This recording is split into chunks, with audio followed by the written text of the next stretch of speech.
There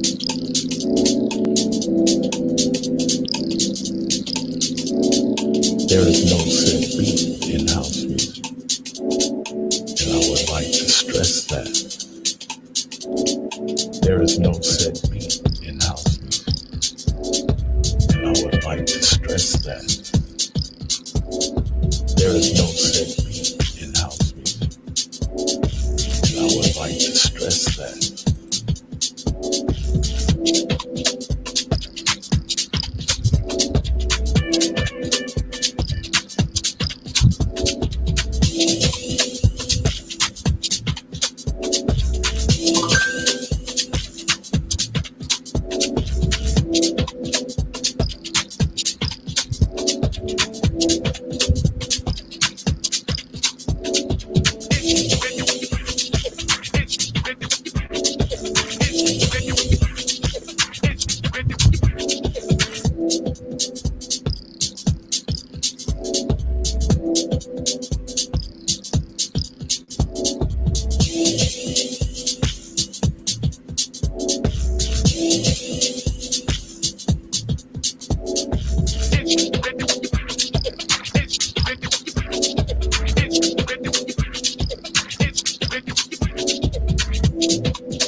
There is no set beat in house music, and I would like to stress that.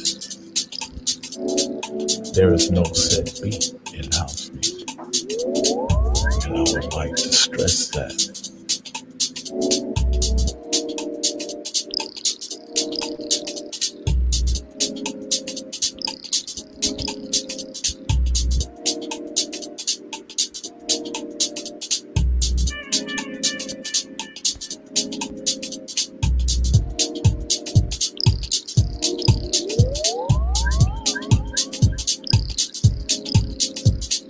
This goes out to Ryan Hardy. We coming from Chicago.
Welcome, everyone. This is your brother, asarimhotep, with the Madhu Andela Institute for the Advancement of Science and Culture. And today is Friday, July the 17th. And we have a deep conversation. And we will... Hold on, I can't. My thing isn't even up. Hold on 1 second. There we go. Want to welcome you all again. We're going to have a in-depth conversation about our good brother Nick Cannon, who had recently been his business relationship had been severed with Viacom concerning some comments that he made a few weeks ago on his podcast titled Cannon's Class. And he had on Professor Griff from the legendary hip hop group Public Enemy. And they were having a series of discussions on a variety of topics. And, there's a few comments that I think were taken out of context. And we are going to address them today. And so this is kind of a community conversation. So later on, I will be joined by my good brothers Sanjeti and Wujawu, and an invitation has been sent to our good brother Garfield with the Dagger Squad, and so they will come in a little later. And if I will extend the link to those who want to join the panel. I only have so many, but if you want to join the panel, the link will be in the chat. So if you want to join the panel, I'm typing this out in the chat. Here is the link. Boom. And the chat has the link. And so this is the chat from YouTube. So if you're on Facebook, then you might have a little difficulty. Let me see if I can go, because I'm on a different computer on Facebook. And so I'll put the link in the chat for those who want to join the conversation via Facebook.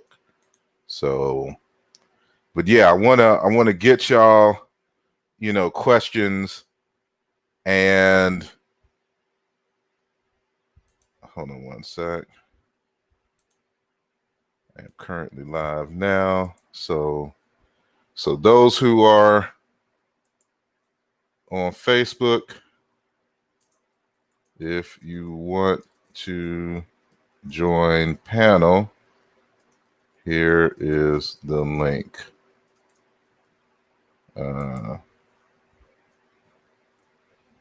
And so we should be good there. And nope, that's not the link. I'm sorry, that's a different title. Here's y'all, bear with me for a second. This other computer is acting a little slow. And so Facebook, y'all should have the chat, the panel link right there if you do want to join the conversation. So as always, I like to shout out everyone who was listening live. And of course, those who are catching the archive, but peace to Sister Mika, OG Gorilla, Pamela Green Moore, Ernest Godfrey, Nesu BT Amenhotep, Juan Love, Robert Rand, and Don Williams, who are in the YouTube chat, and Christian Star, Mujiza, Adam Tatum, David Donnell, Ernest E. Coles, and Michael Brandon on the Facebook side. So peace and blessings to you all. Peace and blessings to Enigma 9x9. And, want y'all to like and share the video. And so just letting a few more people get in live, and then we will start the conversation. So what I'm going to do is kind of what we did with the Jada Pinkett and August Alsine discussion. I will play a little bit of the discussion and, give my commentary. And again, this is an interactive conversation, so it's not so much a lecture today. It is more so a community conversation. So if you want to give your opinion on the issue, should Viacom have fired him? Was he wrong in what he was saying? Was he somewhat wrong? Was he all the way wrong? Was he halfway wrong? Or right? I want to get your opinion, on that. So again, for those who don't know, I'm just putting a link in the chat, and I know we will be joined by our good brothers Mujawu and brother Sunjeti a little later. Brother Garfield said he might come, but I know there's a lot going on right there on the net right now. So we have a variety of different opinions. So we have, for example, Tigu says, and am I even saying that right? I know I see you every week, but I don't know how to necessarily pronounce that. So it's Tigui, or Tigu. Kind of phonetically put it out there, so I actually pronounce your name correctly. But Tigu Evans says Nick Cannon never been right, and I am not Pablo says Nick Cannon was stupid, and I don't see any other opinions, but put your positions in the chat. Let me see.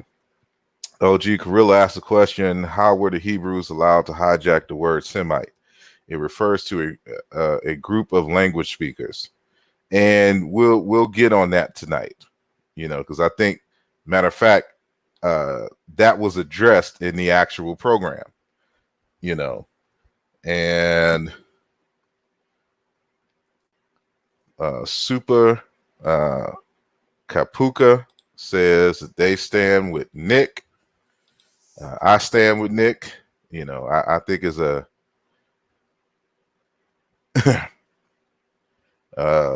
Brother Tigu says, sorry, I'm not sure how to pronounce it either. That's your lane. I would have to know what language that is in, so I can see what the pronunciation is. And so I am King Sosa says, I'm just here to learn about melanin. All right. And so, there's a lot, everybody's kind of, how should I say, on the fence with Nick. And then, so we have, on the one hand, we have the comments of Nick Cannon, and then we have, the subsequent apology of Nick Cannon. So, that is stirring up a lot of controversy as well. And Dollar WIL says he was wrong to go public about something he does not have superior knowledge about. Indeed. But the thing is, should we wait until we are experts in a subject before we can have commentary on it? I think and the reason why, I think Nick Cannon is a little bit beyond the average person is because he is one who is actually in school, or actually I think he graduated already from Howard University with a degree in African American studies. And so, he is very much read on African and African American history, and has a context for how to frame certain things. And, but at the same time, because, he did his undergrad late. So, he is about, if he's not 40, he's approaching it. And, so he did his undergrad late. So doing an undergrad degree is not the same as doing your master's and PhD, where you have to research in a certain way and justify, and defend your thesis. He's more so a bibliophile at this point, and that's not necessarily a bad thing. Sister Christian says, I don't feel he was completely wrong. This is from Facebook. There needed to be a more scholarly presentation, I think. He needed to bring the research. I wish he hadn't apologized. Indeed. And I'm in agreement with Sister Christian there. Juan Love says he wasn't wrong at all. I'm done with people of African descent having to tiptoe around our opinions about historical events that affected our lineage. Indeed. And Tigu's mad for a totally different reason. He says Nick disrespected our rap music with Wildin' Out. I never enjoyed him. So and so Kaba Kunte asks, when did the Hebrews become Hebrew? We'll address that tonight.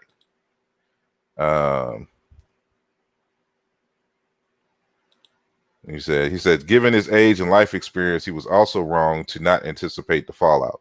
I don't think he didn't anticipate the fallout. Matter of fact, if you actually listen to the entire program, that was part of the discussion, the fallout. And so that's what's missing from the analysis of Nick Cannon's conversation. Is first and foremost, he was having a conversation with Professor Griff. And this aspect of the conversation starts off with Professor Griff's fallout with Public Enemy.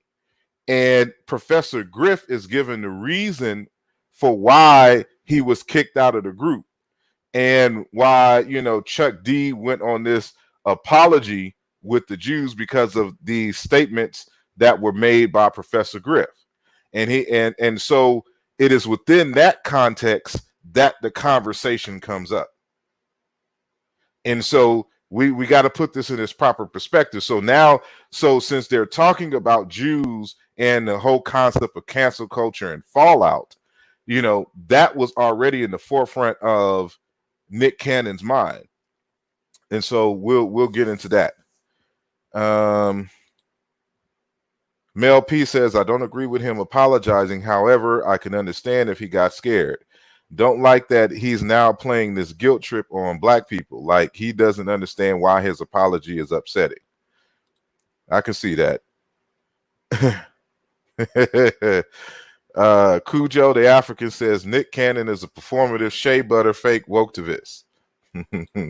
So I guess you and brother Tigu are in the same category. I Am King Sosa says he is influenced by Rizza Islam, Tariq Nasheed, Nation of Islam, etc. Indeed. And you can see some of that rhetoric that happens from these groups in this conversation. He even mentions Rizza Islam in the conversation. And so he's not a bibliophile. What he has read besides pamphlets. Now, our good brother's a bibliophile. He reads. And matter of fact, this is verified by Dr. Greg Carr, who I think was his first guest on his podcast. Again, these podcasts are done when he flies into Howard University.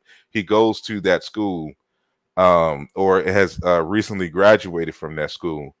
And so, he's required to read a lot for his African American studies, degree. So let's not diminish, but there's a lot of us who have read a lot, but who also have a lot of kind of pseudo information in there that's mixed. And that was me back in the early days of asarimhotep's development. He says, I remember when he said white women are a symbol of status and how he'll have them all. That discussion with Rizza Islam was cringy. I saw that interview, and I think the context of what he's saying, you got to remember the context in which he was saying this, because he was talking about, he was playing devil's advocate in terms of, asking the question in terms of, those who want to be in the Nation of Islam, who got to give up pork and give up white women. And so he's playing the devil's advocate in there. But I believe that he sleeps with white women or has. That's just Nick Cannon. That's his business. He said, Neferheru asked, will you address Yosef bin Netanyahu's, aka Joseph ben Matthias, aka Titus Flavius Josephus, claim that the Hyksos are the de facto ancestors of the ancient Hebrews. No, not really. No, I won't. That I would have to prepare some notes for that argument, because I want to be able to cite him directly. I want to know, what is he specifically apologizing for? We can get into that as well. So, without further ado, I'm gonna play his comments, and then address some of them. Hold on one sec. Yeah, and I will address them as we go. So I saw Robert Rand in the green room per se, and so if you log back in, I'll make sure that I plug you in. But you may just be in waiting for a while. But I do see you when you were on, Robert Rand. So let me do something real quick.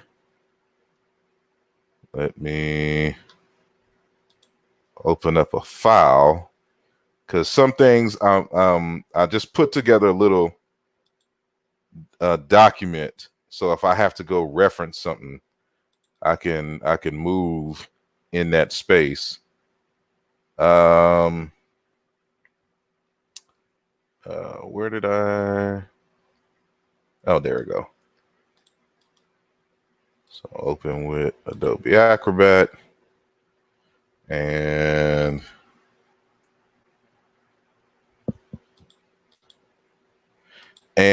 so for the record, I think there are some things that there are a lot of things that are factual about what he said, and then there are other things that he needs some more guidance on. And there's even though the conscious community has a lot of pseudo information, there's some stuff which it is on the right path, but people didn't go far enough. So I see you, Brother Robert Rand, and so I'm gonna mute your mic while we do this. But hey, what's going on to you? Thank you for joining. How you doing? I'm doing Thank well. you for having me, brother. No doubt, no doubt. Let me show you let me show you something yesterday. Oh, you got some artwork. And where's that from? Oh, I think your screen froze on me.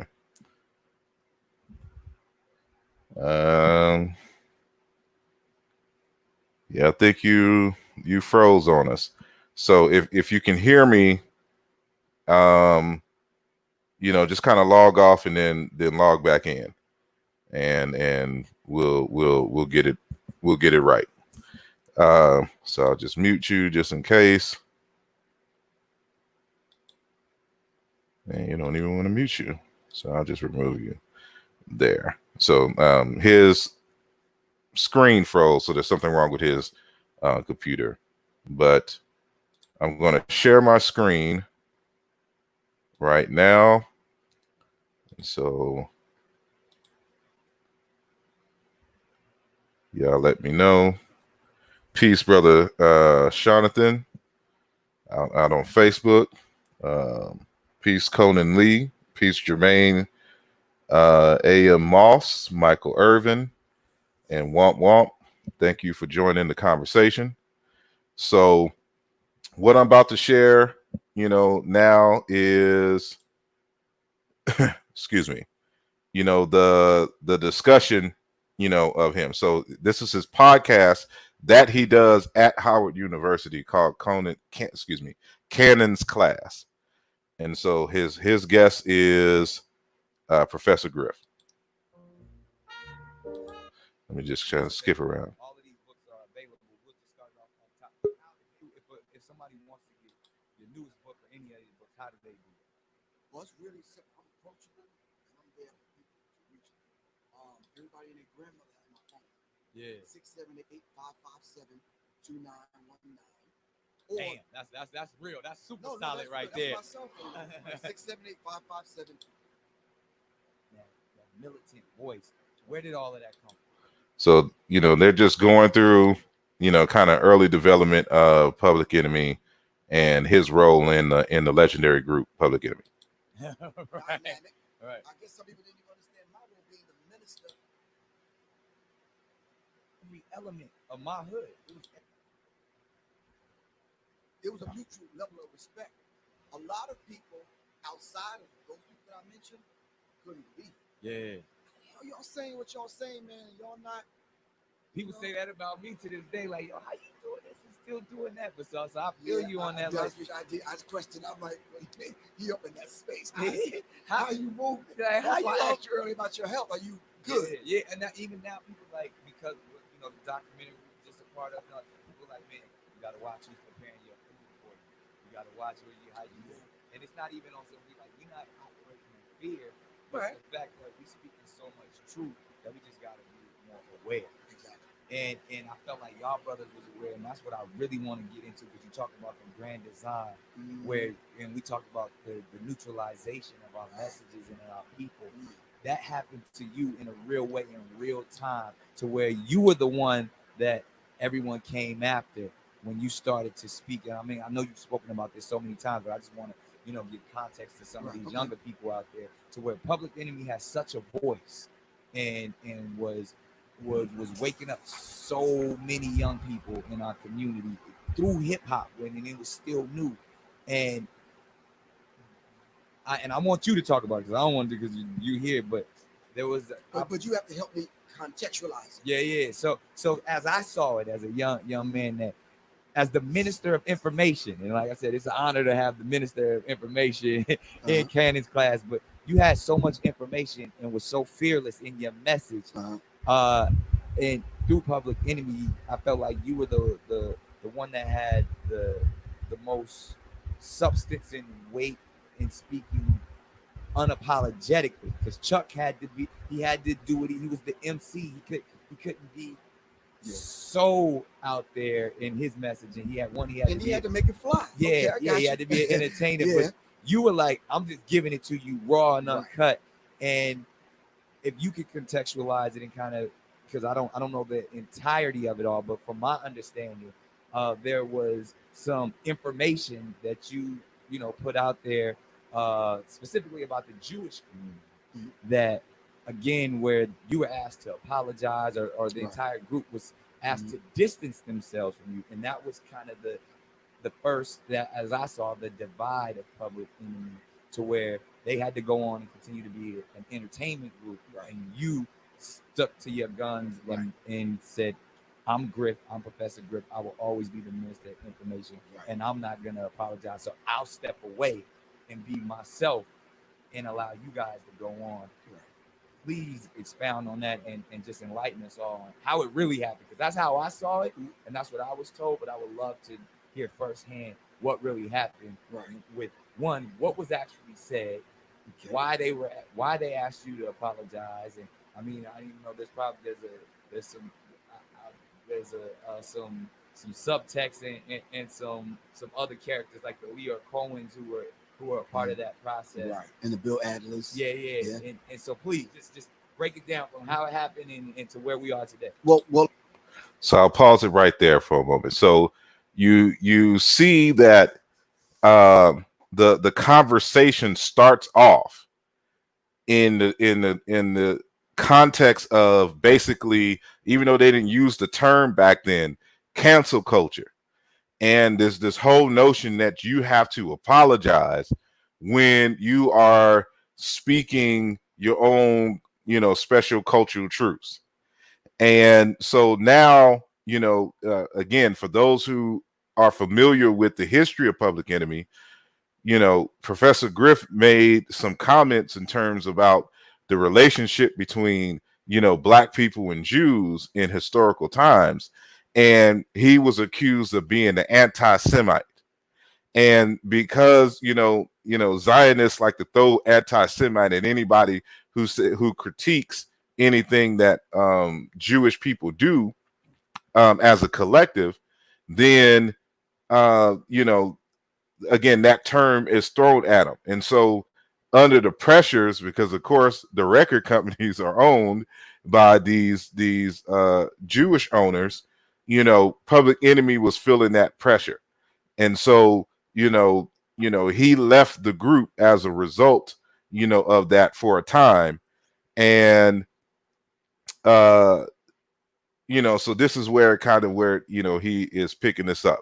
So the whole conversation is about that. And so it's just ironic that what they were speaking about happens to him immediately after, you know, I think it took about 2 weeks, but relatively speaking, immediately after he made, you know, these comments here again about Jews. And he doesn't even talk about Jews in any kind of negative way. What he says, as we will see, is that, you know, we can't be anti-Semite because, you know, we are the Semites. And that's something that, you know, we can address here today. So let me see if Robert, you have anything to say on this part? No. I'm just listening right now. All right, no problem. All right. Yep. No doubt. So let's continue. Ooh. Well, let's break it down, and let's break it down in small bits where people can actually get it. Right. Like a lot of people that are coming into consciousness, where they are right now. I sat at the elders of the Dr. Benz and the John Henry Clarks and the Professor Jeffries, Professor Smalls, Shashi McIntyre, and a few other people I could mention. Now I'm there, physically there. Right. Not YouTubing it. There was no YouTube back then. Yeah. You had to physically go there and write the notes, study. Maybe get a VHS tape or something. Right. Like and that. if you had 5 of them, then you were making a whole lot of noise on the train. Right. All right. So that's another point that needs to be discussed as well. And that is, hold on. And that is that the information that he was about to get, you know, he learned from some of our great scholars. So he named them by name, and that was Professor John Henry Clark, you know, Professor Smalls, Professor Dr. Ben, you know, Doc Ben as we call him, and Dr. Leonard Jeffries. And, you know, and so, you know, in the early 90s, the late 80s, early 90s, you know, that was the powerhouse back in the day, you know, for information. And so while they, you know, provided some information that may be considered a little bit outdated, you know, in this day and age, you know, at the time, you know, they weren't just, you know, providing some random, you know, Rudy Poot information. And so, you know, he's learning from some of the greats. And, you know, and so if you know anything about, you know, like, for example, Dr. Jeffries, you know, he had been threatened and considered an anti-Semite, all simply because they were providing accurate history, you know, about those groups and their interactions with Africans in history. And so, you know, y'all should know about, for example, the books written by the Nation of Islam research team, you know, on the secret relationship between, you know, the black man and the Jews or whatever. And you know, those are very detailed works. They're not like Rudy Poot works. Like, people should need to actually read them. And what's interesting for those who know the history of those texts, because they're in several volumes, you know, a lot of that information was provided to them by Jewish scholars.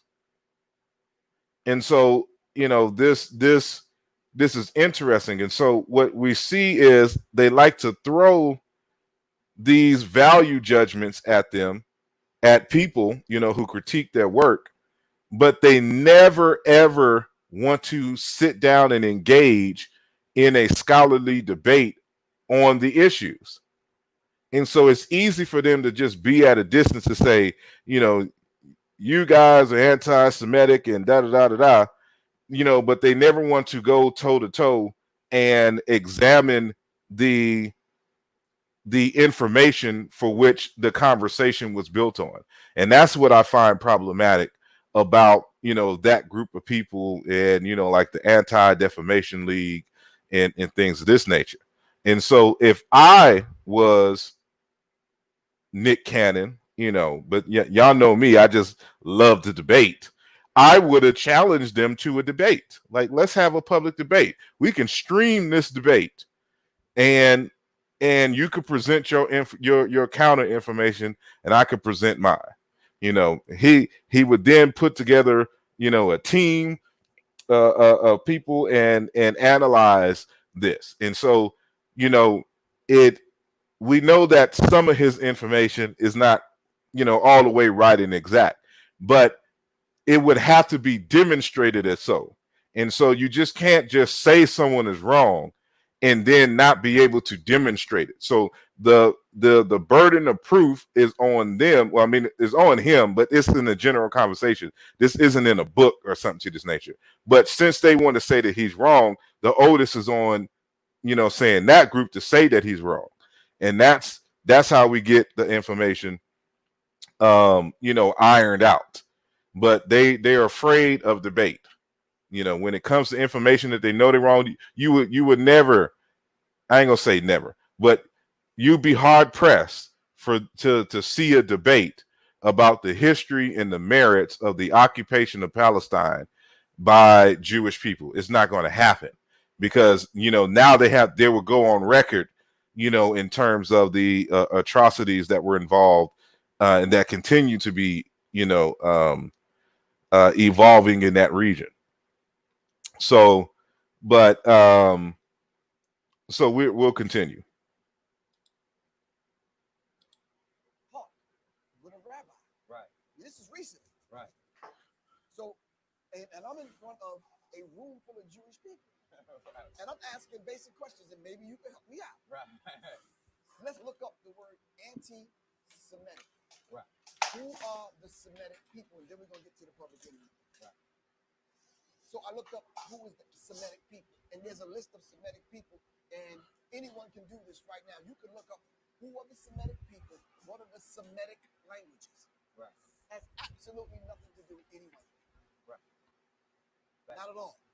So in order for me to be anti-Semitic, I'd have to be anti-black man, anti-black woman, anti-black people, anti-Africa, anti-all of the people. Because the Semitic people are black people. So y'all get that clarity. We're gonna say that again. Now, the Semitic people are black people. So I cannot be anti-Semitic. Now, what do they really use the phrase? So I'll pause right there. And so, you know, hopefully y'all were able to hear that. And so what he's essentially arguing here is that the Semites are black. And, you know, a lot of people find issue with that commentary, and I don't. I think it's a little bit more nuanced, but fundamentally they are correct. You know, especially if we are using, you know, the logic and arguments of the 21st century, you know, in terms of the degree of black blood, you know, makes you you know, black people per se. And so we got to understand that when you're talking about Semites, you're talking about it in two different contexts. So on one context, you're looking at it from the biblical perspective. So in the biblical myth, there, you know, Noah, you know, famous for the flood story, in the flood story, you know, has 3 sons. And allegedly, these 3 sons give birth to 3 different nations, you know, over time. And so you have Japheth, you have Ham, and you have Shem. And so Sem is a dialectical variant of the word Shem. And all Shem means is it's actually the word for name in the Semitic languages. And so, there's another context for, what all those words mean in terms of names. But we're not going to get into the mythology and stuff like that. But the word Shem is simply the word for name. Like my Shem, public name is asarimhotep. That's all a Shem is. And so, matter of fact, let's do this. I will stop sharing the screen there, and then I will come back to that commentary. So what I'm gonna do is reshare my screen and just share the whole thing. And so some of y'all heard me, talk about this in the past. And so I'll wait until y'all can see my page, because I think y'all can. Okay, that's good. Matter of fact, hold on one sec. Let me get this night light so y'all it can be brighter, because I'm looking on the side and it's kind of dark. So boom. Okay, so it's lighter now. So there's some things. Again, these are kind of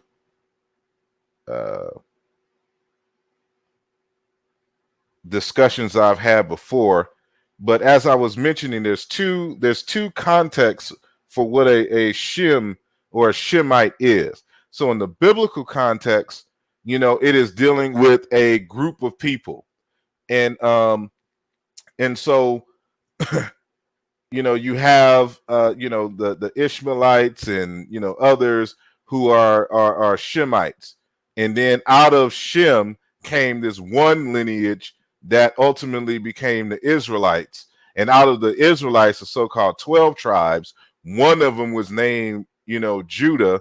And then that's where you get the term Jews from. However, then there is, based on the biblical narrative, there is the linguistic category. And so when you're talking about, a Shemitic or a Semitic language, that's something different,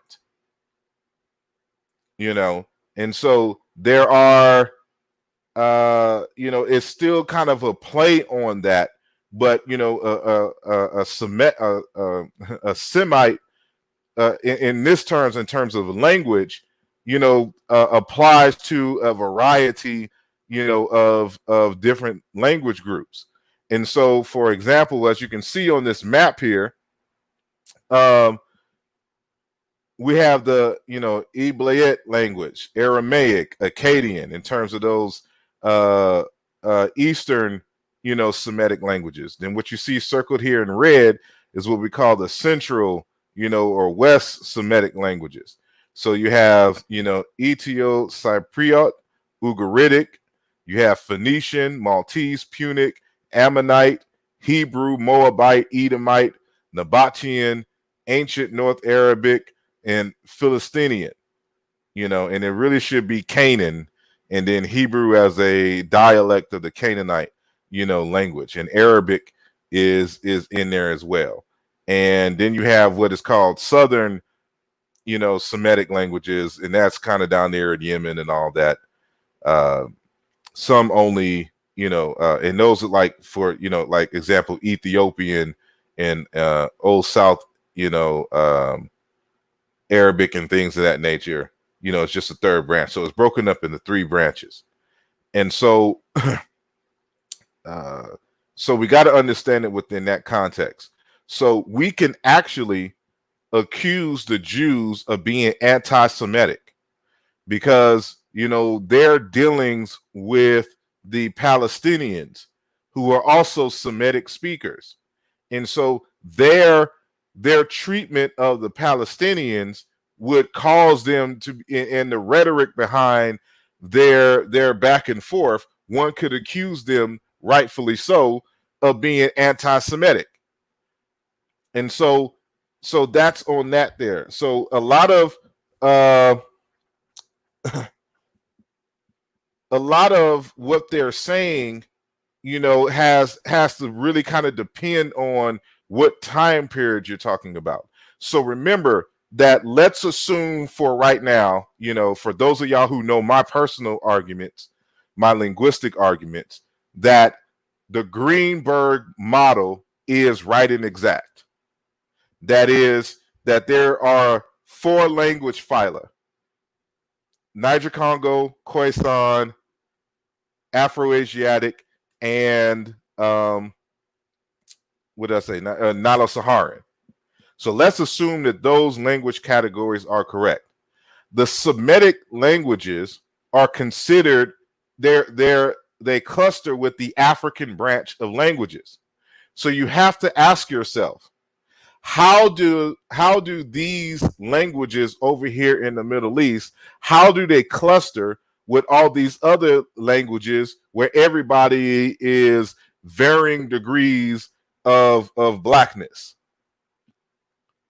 And so, hold on one sec. We got Ifatunde in the building. Peace and blessings, good brother. All right, peace and blessings. How's my audio? Loud and clear. All right. Not sure what's going on with my camera. I may have to use my phone, but I don't want to interrupt. Go ahead. No problem, no problem. Just mute your mic for a moment. And so again, so we hear the commentary made by Professor Griff that the Semites are black. And so, you know, we have to keep in mind certain conversations. So for example, you know, there was a paper released by Andrew Kitchen, the linguist and historian Christopher Ehret, Shafaru Asefa, who's another historian, Connie J. and Connie J. Mulligan. The title of the paper that was released in 2009 is Bayesian Phylogenetic Analysis of Semitic Languages Identifies an Early Bronze Age Origin of Semitic in the Near East. And so this is around 3750 BCE that, you know, the Semitic languages are, you know, or Proto-Semitic is formulated and becomes a distinct, you know, entity before it spreads out and diversifies into the languages that we know today. And so they're saying that this origin is in the Levant. And this is the map provided by that that article, you know, so you can see Moroccan Arabic. They argue that, you know, Afro-Asiatic, you know, originates on the Nile. And so if you know about Afro-Asiatic includes Chadic languages, Omotic, Berber languages, and the Cushitic languages, along with the Semitic and the ancient Egyptian languages. And so everyone are Black African people by any standard around the world. And then you start to see this kind of light skin thing going on in the Middle East. And so, you know, there's something that happens as a result of that history. And so as I've argued before, you know, this is a map from the National Geographic, and it's talking about the out of Africa route. And so according to their genetic study, and if you don't know the what do you call it? The National Geographic, they are, you know, part of that World Genome Project. And so, you know, they're part of the group who actually mapped the human genome.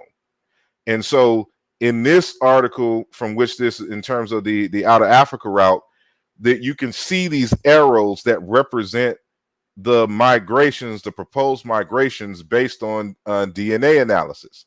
So you see right here, coming out of Central East Africa around the Great Lakes region, that, you know, they're saying that this is more than likely the home of the origins of the Homo sapiens sapiens.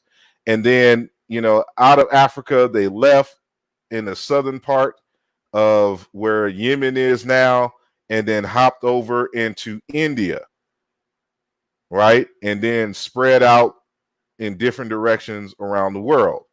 Now, but pay attention to this area here. So you have an arrow, and then there's a circle or a dot, which is a major point. And this one is in Gujarati. I think I'm pronouncing that correctly. Gujarati. If I'm not, please forgive me, those who live in Gujarati.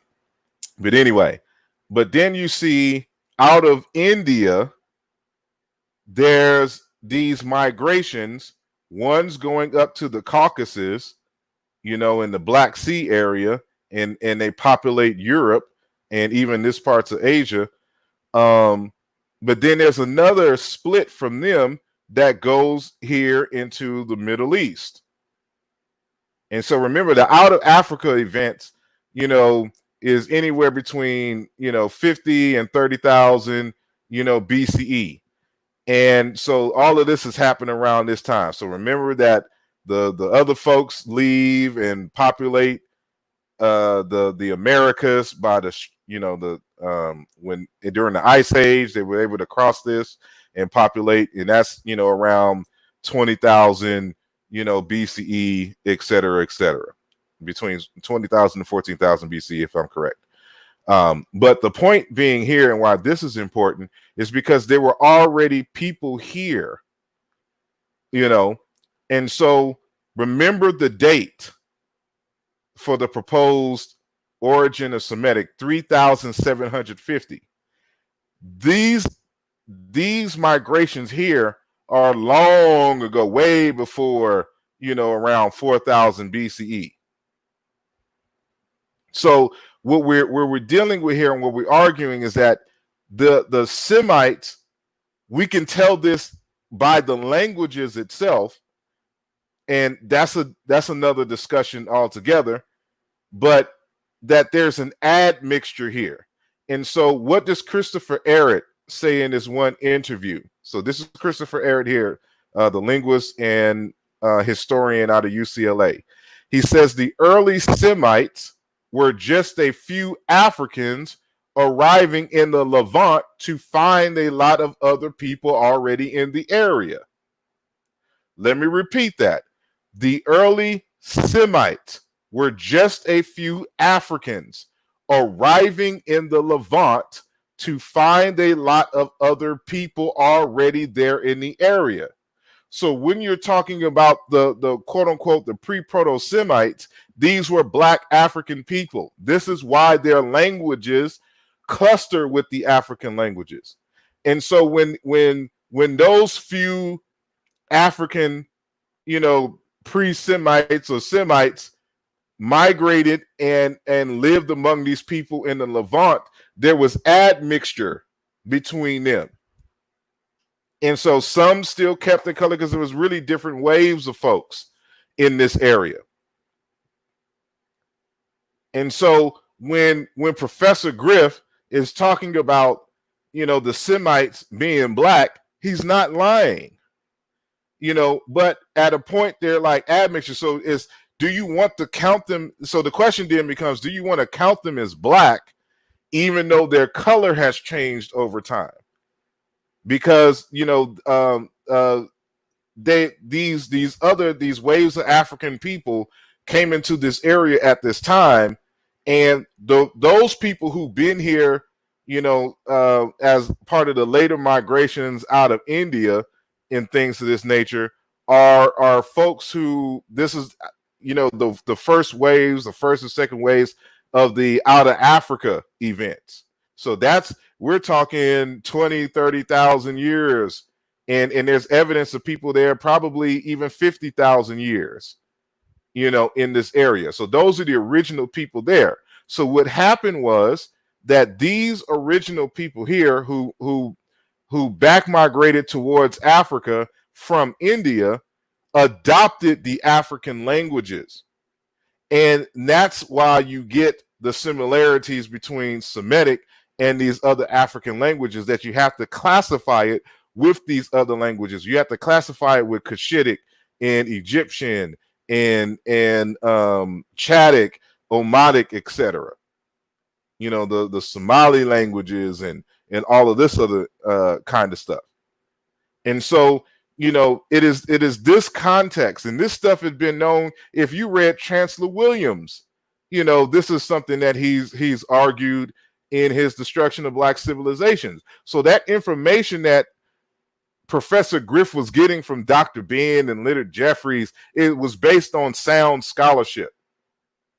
And so this is why, you know, it's problematic for those, you know, who know history and know how to argue this. Now, I wouldn't expect Nick Cannon to know these details, you know, because this isn't his area of focus. But what I'm saying is that aspect of their argument can be demonstrated to be fact. And so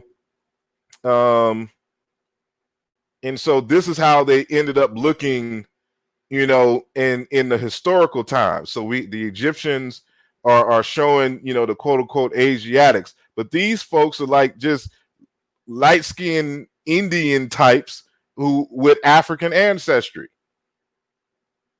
with more recent African ancestry, etc. You know, here's a block relief depicting a battle, possibly the reign of Amenhotep II from the 18th dynasty. You know, and these are the defeated Asiatics, those from Palestinian Canaan area. You know, but they look different. They wouldn't be, you know, we don't consider them black the way they are today, but those early Semites were blacks. And so when they're talking about a certain heritage or whatnot in terms of language, in terms of customs, you know, those are African things. And so so we can, you know, get into, you know, a lot of that, you know, later, but this is stuff that I've dealt with, you know, before. So I will exit out of there. Any comments from the panel before we move on?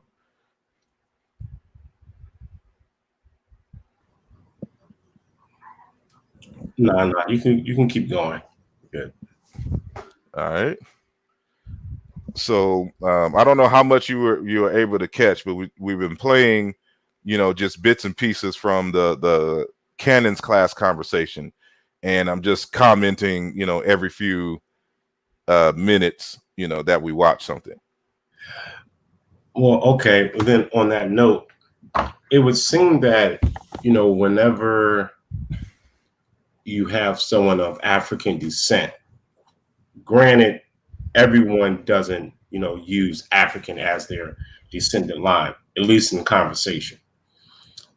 You know, it's sometimes you get this visceral response, and usually what it seems to me is simply a black person, and I'm just using that in a general sense, simply identifying him or herself with the original people, as you quoting Christopher Eric.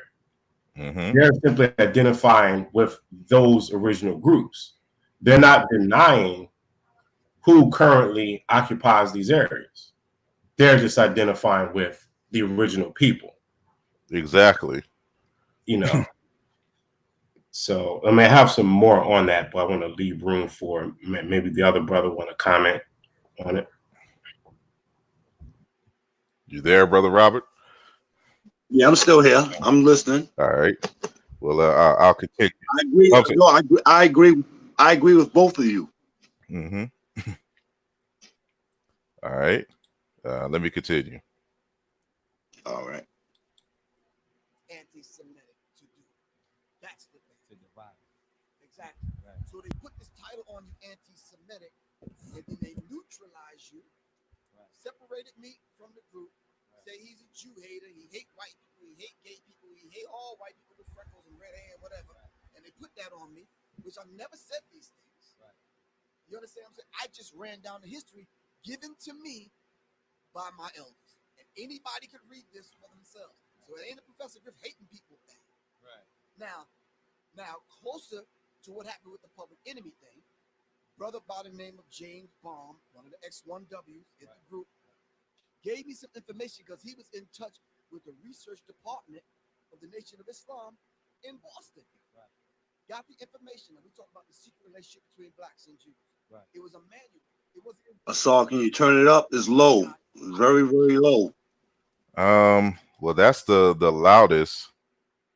It can go. Maybe if I hold on one second.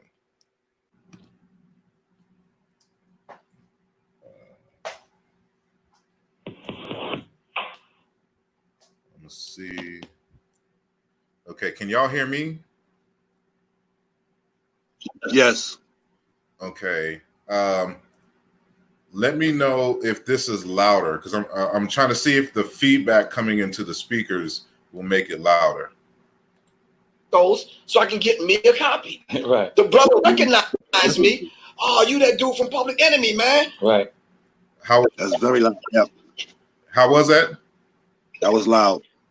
Okay, so y'all in the chat, can y'all hear that well? Let me know in the chat. So I'm seeing yes, volume yes, perfect. Okay, so we'll roll with that. Thank you all. Right. For real, I said, yeah, bro, I got to get to this thing because I was the road manager, so I was responsible for everything. I gave it to him. The brother gave me a copy, but he made himself a copy also. Yeah. So that's a violation, but cool, bro. Whoever you are. He wanted some information. He wanted some information. He was hungry. He was thirsty. Exactly. Okay. When I seen the brother again, dude gave me a box of them. And I gave James back his. So I read it. So now the spokespeople for the group, me and Chuck, we did all the interviews. Right. We sat down. We went to DC. We were doing the interview that day, and it wasn't even my interview. Right. Chuck's interview, he didn't want to do it. Right. So I sat down with him. Now, mind you, I'm the Minister of Information. Right. I got 2 suitcases now. Right. I used to carry with 2 suitcases full of books. Right. Right. And so I laid them all out on the table. So when I went into the interview, I was ready. Right. First question he asked is Just like this, how we just got to lay it exactly, out. exactly. Who controls the music industry? Well, what am I supposed to say? You understand? I laid out the names, the people, the organizations they belong to. I laid it out. Now, mind you, this is not coming from Professor Griffith. I wasn't hating nobody that day. And was it in that statement? Was it just like was it white people, Jewish people, white supremacy? Like was it more just like you just kind of you weren't saying a hateful statement. You were just saying this is who controls it. I laid out the names. Right. Oh, so you specifically? No, you said people's names. Yes. Oh, right. People's names. And at that time, because this was what 80, 89, 90? Yeah, about 80, 89. Yeah. Okay. Yep. And you just said people's names, and I laid it out, and I showed them the books. Right. And I looked it up. So this tells us, something as well, that the statements that he made, they call him anti-Semitic, and all he was doing was naming the Jews who owned the record companies at that time. And so this is a question that he was asked. So there's like, who runs the rap industry at this time? And he answers. And so, it wasn't anything where, he's talking about white people as a whole or any of that. So, we're playing this part of the video because, people, like I was watching this one program, and her name is Karen Hunter, I think. And she's and her guest is wondering, and matter of fact, there was a brother on Roland Martin's show who was wondering why this, even came up. Like, what does this serve? And so, we know the context now that, Nick asked this in the context of the history of Public Enemy. And so for anyone who knows about Public Enemy knows that Professor Griff was a part of that group, but then there was a period when he was not a part of that group. And so, the question, what was the situation that got you kicked out of the group? So that's a legit question given the context of the interviewer I mean, give the interviewee being Professor Griff, you know, part of this legendary group called Public Enemy. So I think I'm gonna skip to where. Hold on, let me see. Point. You was right there where it was called the players out. I shook the industry up. The universe. Speech when it's not. Right. You can't be anti-Semitic when the Semitic when we are. Oh, let me go back. Who he is, and then now the flip side of it, you know, they are. Right.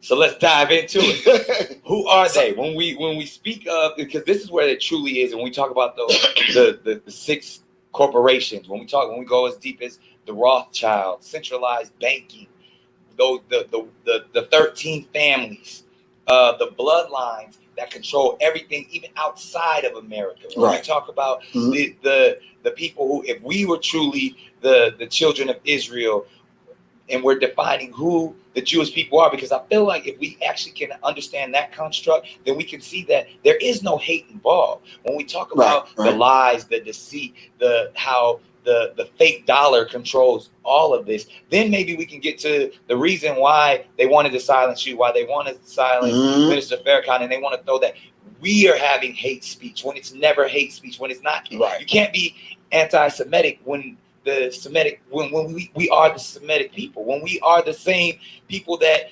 who they want to be. That's our birthright. That's our birthright. So if that's truly our birthright, there's no hate involved. It's not. How did this message get so misconstrued? When we came back to claim it. Right. When we woke up, when we came back to claim. If you steal my bicycle when we were 6 years old, and you riding around the hood with my bike, and now I'm 12, and I understand. I want my bike back. I want my bike back, man. Now you're gonna kick up dust. Right. You understand what I'm saying? And I'm brolic enough to get my bike back. I know some techniques now. I want my bike back. Right. I'm coming to get my bike. You're gonna kick up dust. You might even have enough prowess and cockiness and wherewithal, because you've been riding my bike around. You made connections now. Right. And convince other people that that's your bike. Now you got a couple of bikes. You got a whole gang. You got a bike gang. And I'm over here walking. Right around. So now when I go get my bike back, you done painted the bike. You done put some new wheels on it. It really don't even look like my bike. Like my bike no more. Right. You understand what I'm saying? Right. So now I'm waking up and I'm like, bro, I need my bike back. Right. For real. Right. How do you know that's your bike? Simply because there's documents here. There's paperwork here. There's receipts here. You understand what I'm saying? They're showing and proving that that's my bike, and I'm here to claim it, man. Right. I'll pause right there. I got a comment. I definitely got a comment. Go ahead. Can I go?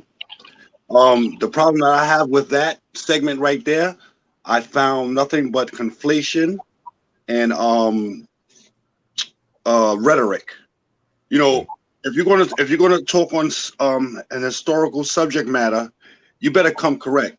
You know, you can't be all over the place. You know, you start talking about a bicycle, you took my bike, and you know, like, what are you talking about? And that type of conversation, that shouldn't have been public. They should have had that privately, because you know, he was totally off there. You know, talking about us being the chosen people. Or, I mean, like, what are you talking about? You know, you gotta go deeper. You know, if you're gonna make statements like that, like we are the people who they want to be. Well, what are you talking about? You know what I mean? Because you're on a public platform now, so you gotta definitely elaborate more on what you're saying. Who are we? Well, I think he did say that. He outlined that, and that's something that he reiterates all throughout the conversation. And so again, when he's talking about, you know, he steps aside to use an analogy.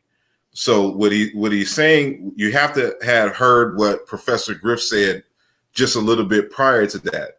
And he when they was talking about the whole birthright thing. So what he's talking about is that Black people are waking up to their history, and they're claiming their history.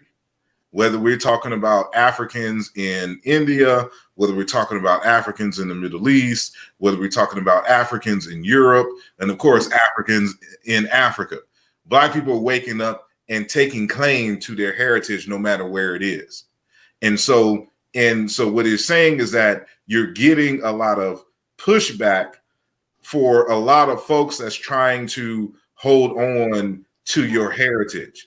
And so by analogy, it's like if somebody came in and stole your bike and then took off with it for some years, and then, you know, when you were 6 years old, 6 years later, when you're 12 years old, you see them and you know that that's your bike, and you come in to claim and get your bike back, and you're getting, you know, some kickback, you know, saying from that process. That's what they're saying here by analogy.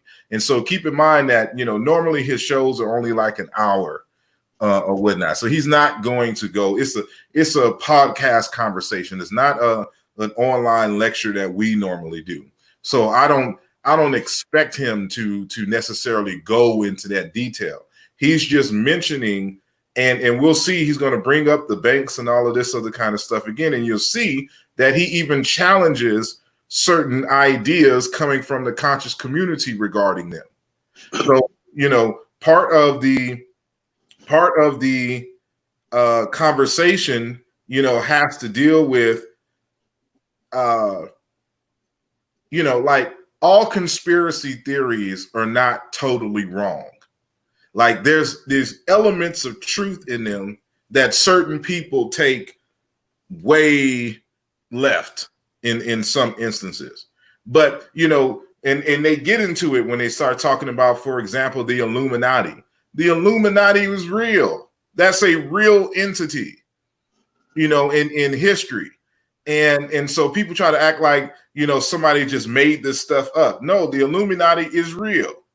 You know, the Bilderberg group is real. The Rothschilds are real, you know, and they control a lot of things, you know. Now, whether they have, you know, secret labs and are making clones and some crazy stuff that I've heard, you know, in other circles, you know, that has yet to be, you know, proven.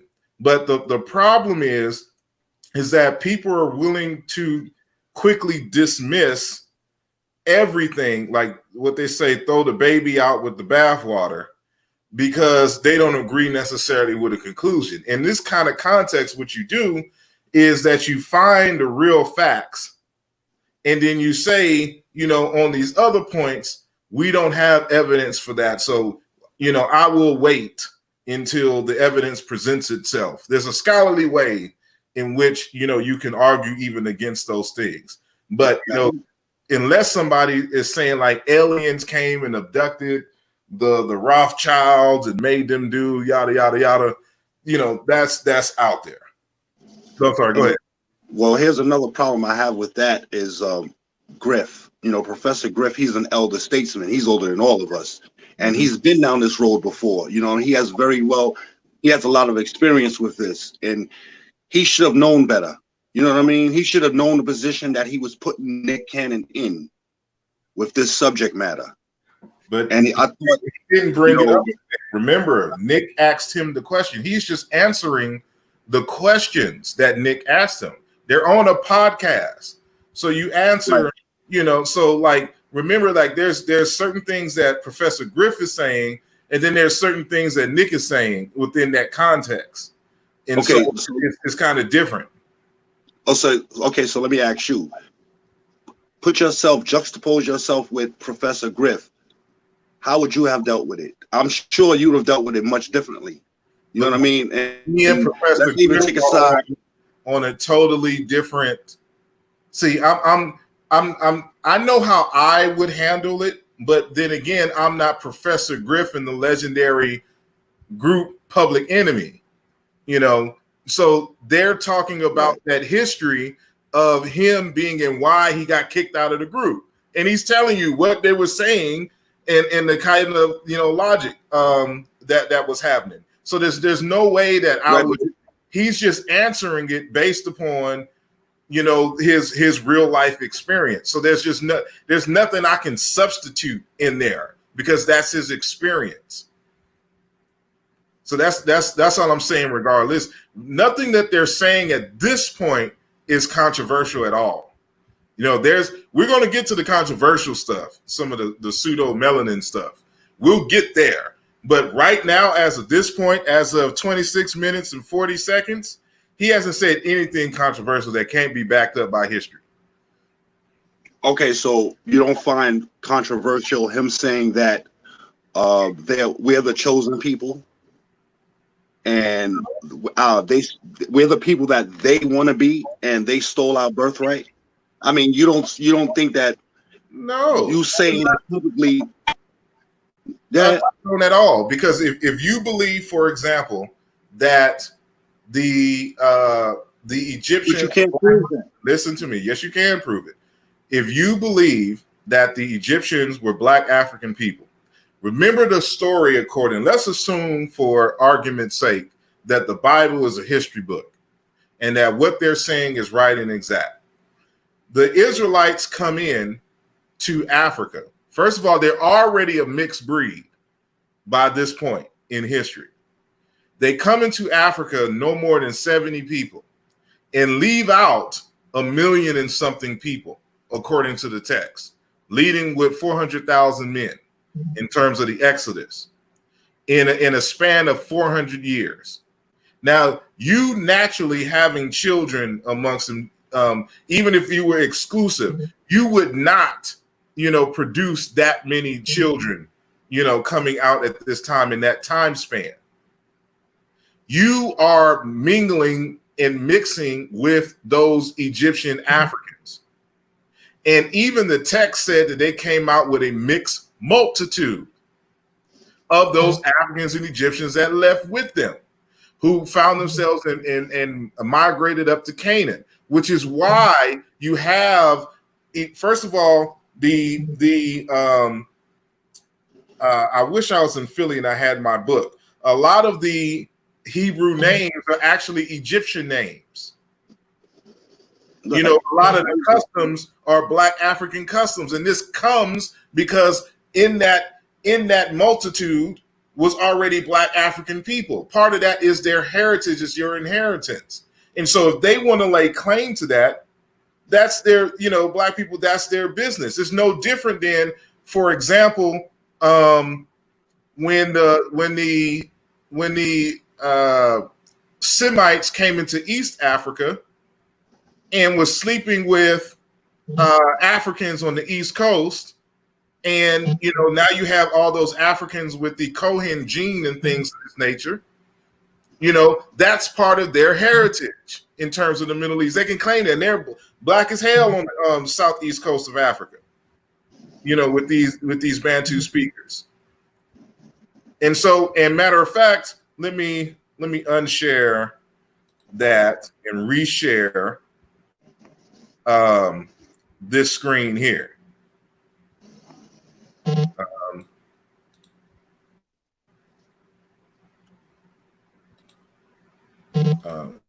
Go back to my where it was. I think it's probably.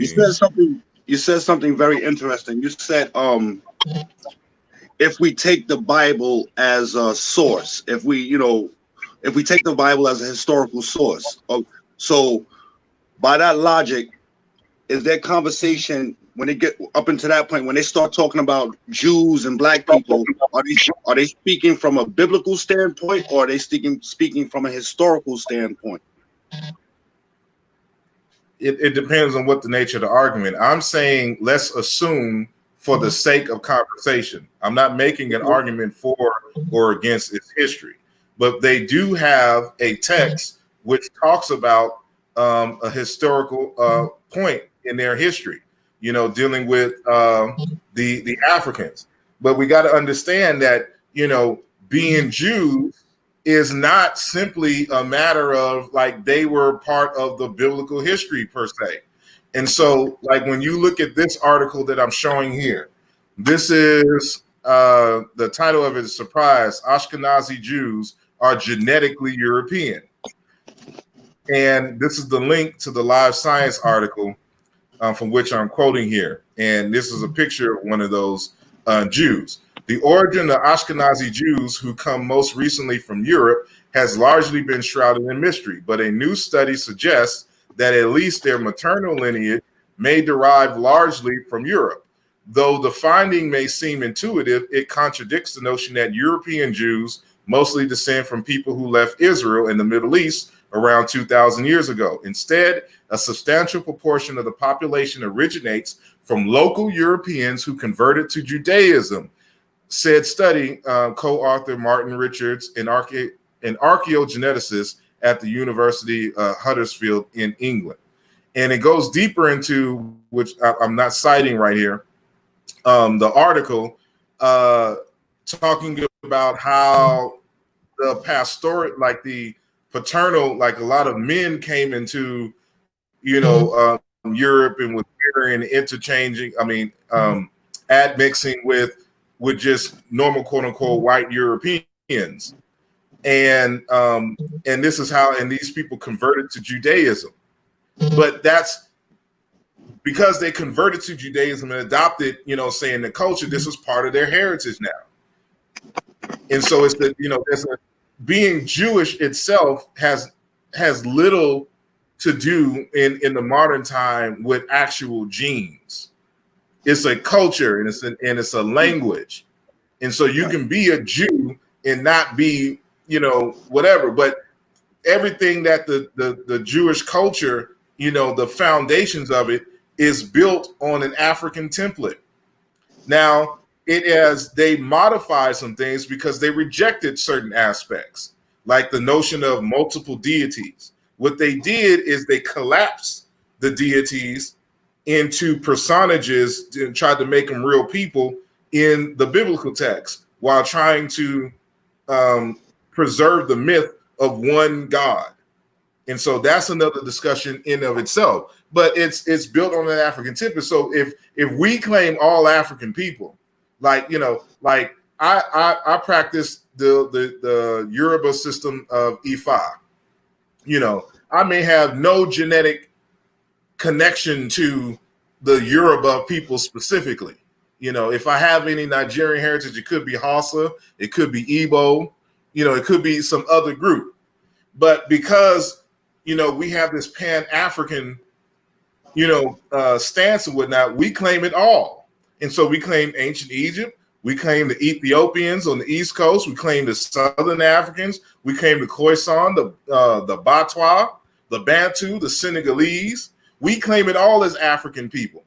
And so, it's part of that heritage. And so there's history we can demonstrate that in the modern, and we're talking, archaeologically speaking, geoarchaeological speaking, in the modern times, you have waves of Black African peoples going into the Middle East, settling among those peoples, even to the Sumerians. And so, which is one of the things that I argued, in Illuja Volume 2. And so, it's there's no controversy here. There's nothing in my eyes that any of them said at this point that's controversial. I saw you unmuted your mic, Brother Sanjetti. Yeah, so I wanted to jump in on another source, though it was received as a controversial work, called The 13th Tribe by Arthur Koestler, 1976. Mm-hmm. And in that work, the author posits that the Khazarian Empire, in what people may call the Near East, if you will, between the Black and Caspian Sea, or in Asia, they converted in the 8th or 9th century. The king of Khazaria converted at that point. And then many of those people, due to different confrontations, because you got to remember that sometime after, some years after that, you have the Crusades that occurred. So instead of either dealing with, well, we're going to be Muslim or we're going to be Christian, then we have the middle ground. So that king of Khazaria converted.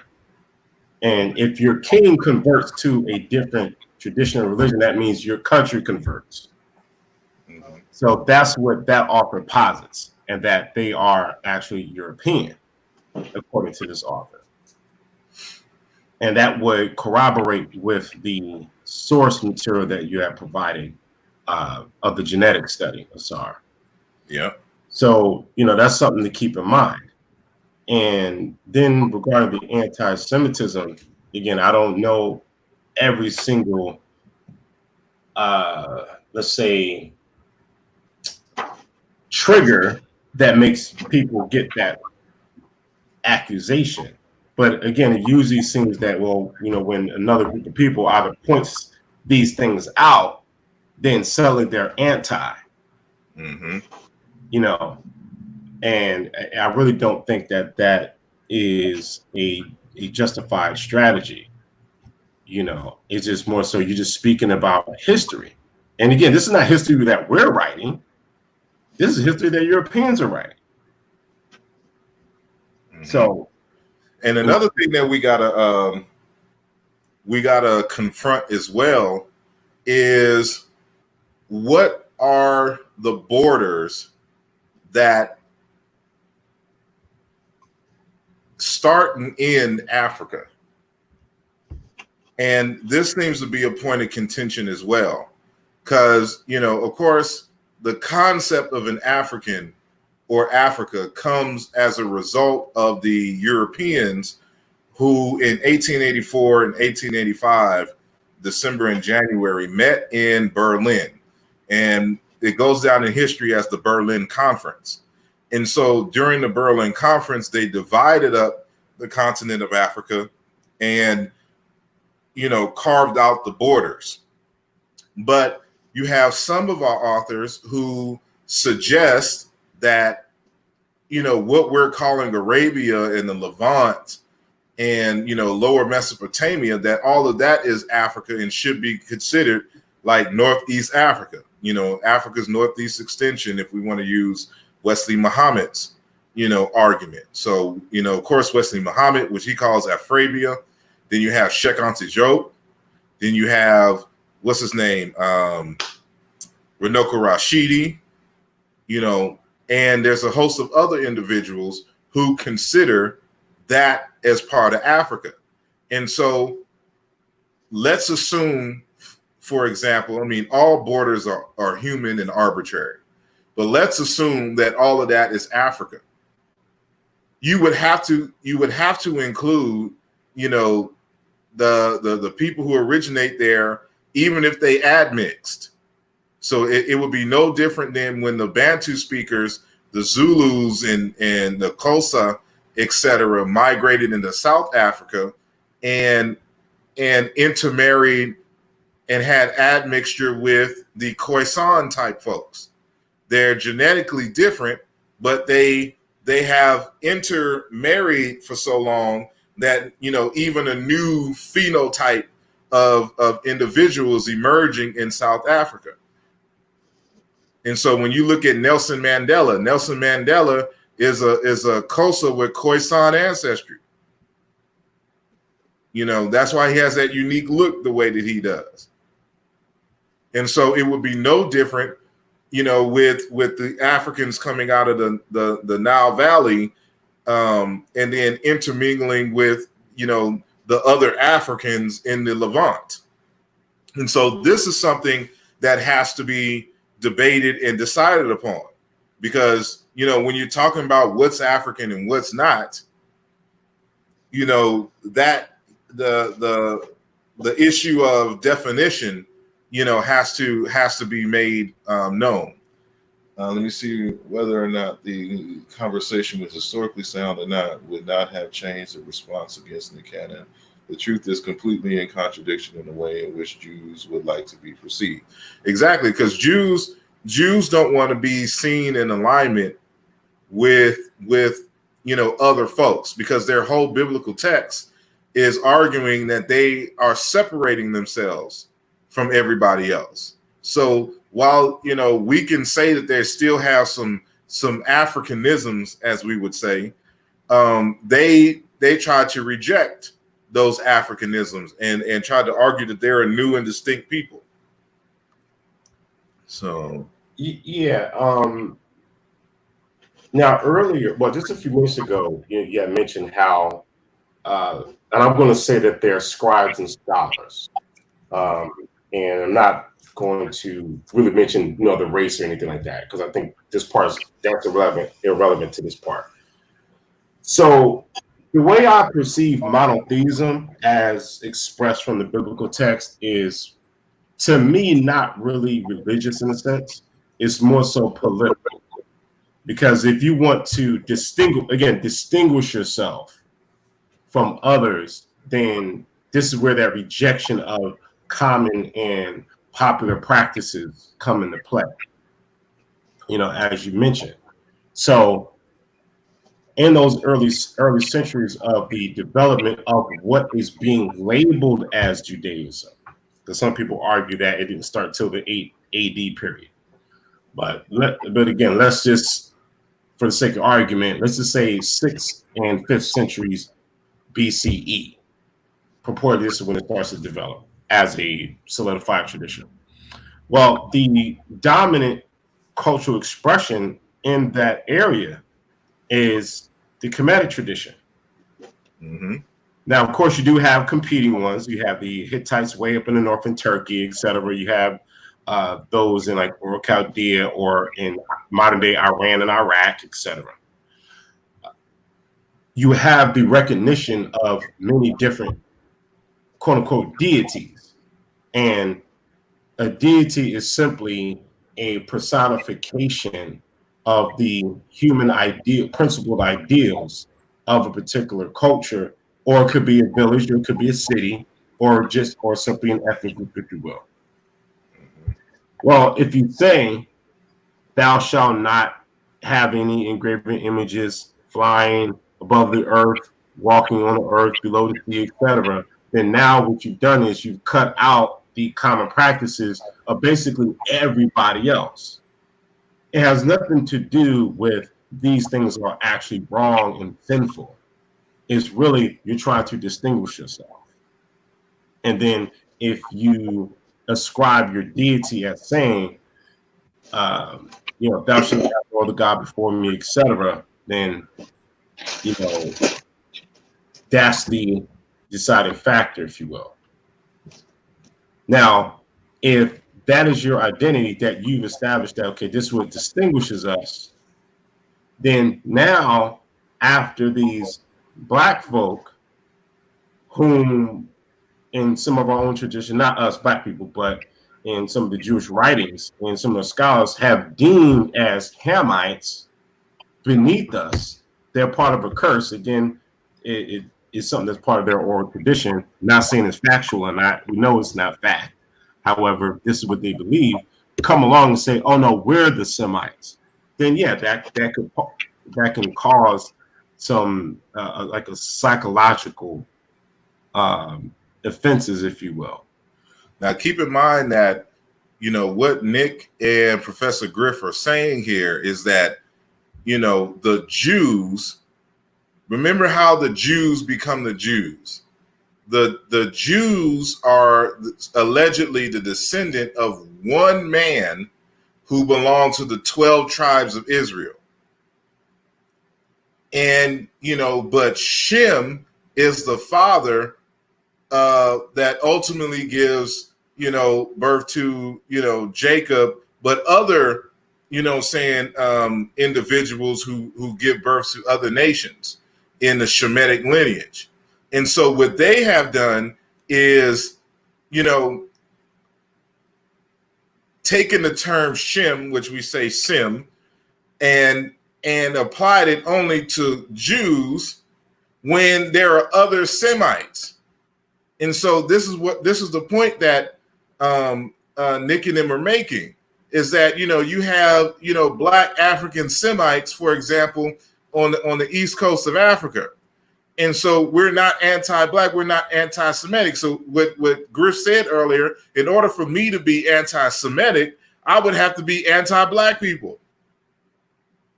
And so, it's the hypocrisy here. How, what gives you the right to, take ownership of all of the group's identities, while you yourself are engaged in anti-Semitic in terms of, for example, the Palestinian, and they're anti-African themselves. So remember that they're kicking out Africans, you know, out of Israel and attacking those Africans. And, you know, they have rallies, you know, talking about the whole book, we can say is anti-African, you know, in terms of the foundation for their moral code and things. And so, you know, that's something that needs to be, you know, brought up to the forefront more often.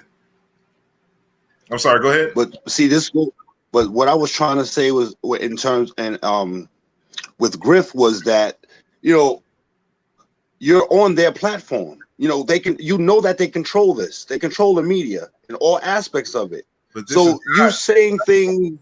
This is his own. I'm sorry, go ahead. This is Cannon's own podcast. This isn't on CBS. Anything you can wait, no.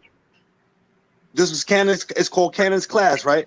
Yes, and it's a podcast. Okay, so he can. All right, so up on Facebook. He can post this up on YouTube. He can post this up on, like, right now. Like I'm streaming live on YouTube and Facebook. Like I can, like, once this conversation is done, I can save it. I can put it on my own. It's not on anyone's platform. You can put it up on other platforms. No, hear what I'm saying. No, hear what I'm saying, Asar. Hear what I'm saying, bro. He's lost how many millions of dollars now because of this podcast with Professor Griff? How much money has he lost? I mean, I don't know. How many millions? How much? But he's not $40 million. Really? You lost $40 million and you're not hurting? All because you just want to have a conversation? I'm saying that Nick Cannon is very rich and he has other streams of income. And there are other. Okay, so listen. For example, listen to what I'm saying. Viacom has gotten rid of Nick Cannon, but Fox has not, and they've already written a letter saying we're riding with Nick. And so there are other folks that he has other streams of income and things. Now he may not have his Wild and Out, you know, on there, and so that's to be negotiated and stuff like this. But he has other things, and he's already rich, so he's not going to be broke as a result of this. Okay, so but what I'm saying is this: if he felt like he was speaking historical truth and he was speaking real, why is he apologizing? What is the purpose of you apologizing? That's a separate issue. But that's you know, he feeling, you know, the pressure and things. Like, personally, me, I don't care. If I say something, I stick with it unless somebody is able to demonstratively prove me wrong. And see, this is the problem that everyone is having, because now you're apologizing. Why are you apologizing? He's not, like, stand on your square. The whole idea of him apologizing, he really didn't apologize. You know, and so people need to actually read what he actually said. But, you know, and maybe we can find, you know, say in a document and read it. He didn't apologize. That's the problem. We'll come to that later on, I'm sure. Yeah. So, and so again, it's for me, it's not an issue of he's apologizing. He's backpedaling, you know, and you know, talking about, you know, people, if he may have offended and hurt some people and stuff like this. My argument with him, my issue with him, is that he didn't stand up stronger for his commentary. And that's the problem that I have, because a lot of this is defendable. And so, you know, we're living in an era right now where the mantra, where people are painting Black Lives Matter on the streets and changing signs and taking down statues and stuff because of the savage behavior of European people. And so the context in which he says this, and we'll get into this, he's talking culturally. He's not talking about in like an individual act of individual. So he's talking culture. Let me ask you a question. Go ahead. So the what was the whole purpose of the interview? Was the interview based on Professor Griff's career, or was that just a small segment in the interview that they touched on and it just went out of control? It wasn't no out of control. Professor Griff is his guest. So right, and what was the main subject matter? Bring Professor Griff to talk about any, specific thing, like address an issue like he's a regular commentator. He's there to interview Professor Griff and about his life. The beginning of the conversation, which we played, talks about his situation in Public Enemy. So he talks about in the beginning how he got involved with Public Enemy, and then they talked about what got him kicked out of Public Enemy. That's where this part of the conversation is dealing with. So this is a standard interview that anybody would have with their guests. You talk about their life, and you talk about controversies in their life. So what is the issue that you're having here? The issue that I'm having is, what was spoken about afterwards? After that particular subject matter of the Jews, what was the next subject matter? Huh? Well, again, so this tells me that you didn't watch the interview. So no, I didn't. I didn't watch the whole thing. So this is why we're having the conversation. A lot of people are commenting on the situation here and have not watched the hour-and-a-half interview. And so this is what we're having here. We're having a commentary. So there's nothing that he has said thus far that is controversial by any means. And so, if you want to know what's next, we're going to get into what's next. All right. All right. I'm gonna mute out. All right. You have to give it back. So when you start hearing songs like Michael Jackson, hype me, kite me, and blah, blah, blah, blah, blah. Right. Nah, you can't say that. You can't say that. When you hear he talking about getting paid or getting like the Hebrew. Right. You understand? They want to mute the Hebrew. They want to mute that. Right. You understand? Even though we are the true Hebrews. Exactly. So we can't even tell the truth now. Right. Not on record, not on television shows, not on YouTube. Right. And what is, and again, because, and I talk to my brother, Risa Islam, about this all the time, about certain things to where it's just a lack of understanding. That's what it is. Because we're not saying anything hateful. And that's the thing when they want to put that on the minister, Farrakhan was saying when even the term white devils or just devils in general. Right. But when he was really speaking about the people who devalue our communities and themselves, and that's really where the word devil comes from, and how he's speaking it. But they want to take the sound bites and say this is anti-Semitic. And so how does that occur, and why does that occur? Is that great? Is that spiritual warfare, or is that just truly just us just silencing each other? That's the psychological, covert, meaning hidden war on the higher infinite power healing our people. Say that again. Hip hop is higher infinite power healing our people. The higher infinite power healing our people. If it's higher, then it's going to vibrate on that at the higher chakra. Yeah. And we're going to connect. Sometimes, you see your homeboy, you up in the club.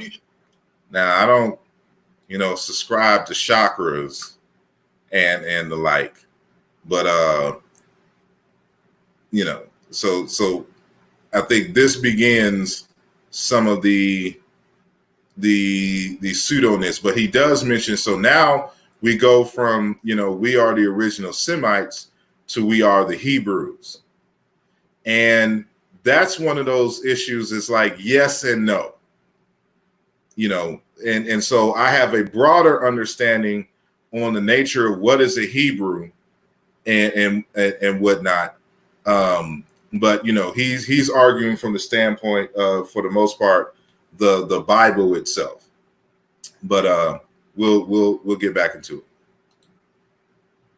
it. The music loud, y'all can't tell you like. You know. Yeah. Or when it's about to go down, exactly. Right. So if it's infinite and it's the power that's in us because of who we are as a people, Elijah Muhammad said we're direct descendants from God Himself. When that hit me, I'm like, I got relatives, but I got the big relative. You understand what I'm saying? Fact. I'm a descendant, maybe from this tribe, that tribe, and that tribe, because I look a little Ethiopian or Eritrean or Somalian. But I'm saying I'm connected to the source. But because I'm connected to the source, we have a higher infinite power. But we can take this power now to heal our people. Wow. You understand what I'm saying? And then delivering it that way, like the COINTELPRO, like those black organizations where they saw the Messiah coming up in the ranks, they says, no, we have to stop that. J. Edgar Hoover said the most dangerous thing in America is the Negro, and when he bringing us together. So I want to touch on something too, where we have this problem within our community, and then obviously even beyond, the term God and defining ourselves as God. Why is that such a problem, and why is that so taboo in our community? Because I know you do this as well. You speak about it in your books, and even going back to the 5 percenters, the gods and the earths back then. Why is that such a problem? Even all the way to brothers like Kanye, where even if his messaging can get misconstrued at times, but he was even professing, I'm a God, and our egos get to that point like, you ain't no God, I ain't no God. But ultimately, how do you define yourself as a God? And then why is that a problem? I think the whole idea of having to define myself as a God is something that, I don't necessarily want to wear on a t-shirt or a bumper sticker. I'd rather just be what the Creator created me to be. Now, let me ask just a couple of things so we can kind of contextualize this thing. You have an assignment, right? Yep. A life assignment. Absolutely. Creator deposited in you everything that you need to be you. Right? Right. You ever get to that point where you're not feeling kind of like you? Right. So now you got to be introduced back to who? You. All right. And you got to be reminded of your assignment on this planet. Right. You understand what I'm saying? So if the Creator, God, deposited aspects of the Creator inside of you. Right. The scripture says you're all gods, but you're a child of the Most High God. Sooner or later, you're going to grow up. Right. And be gods. Yeah. With a small G. Yeah. We ain't claiming the big G, just the small G. Yeah. We're not saying we're the Creator.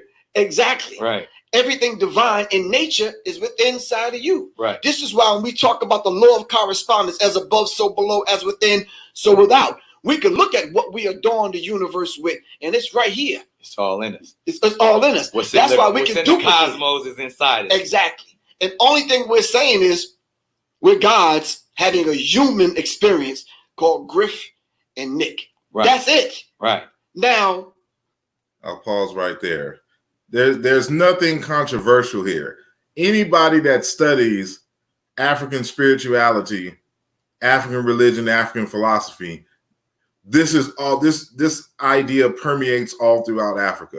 I've been writing on this for years. So, this is a different, part of the conversation that they're having now. But, this notion that we are gods, that's not controversial at all in an African context. Brother Sajetti?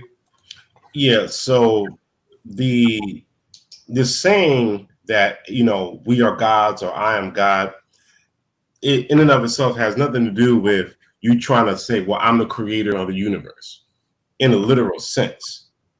Has nothing to do with the ego.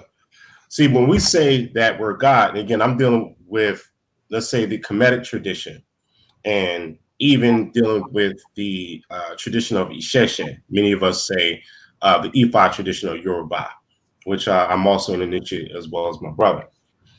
That like a God is someone who has agency, is what we're saying. We have agency in that we are naturally a self-determining entities.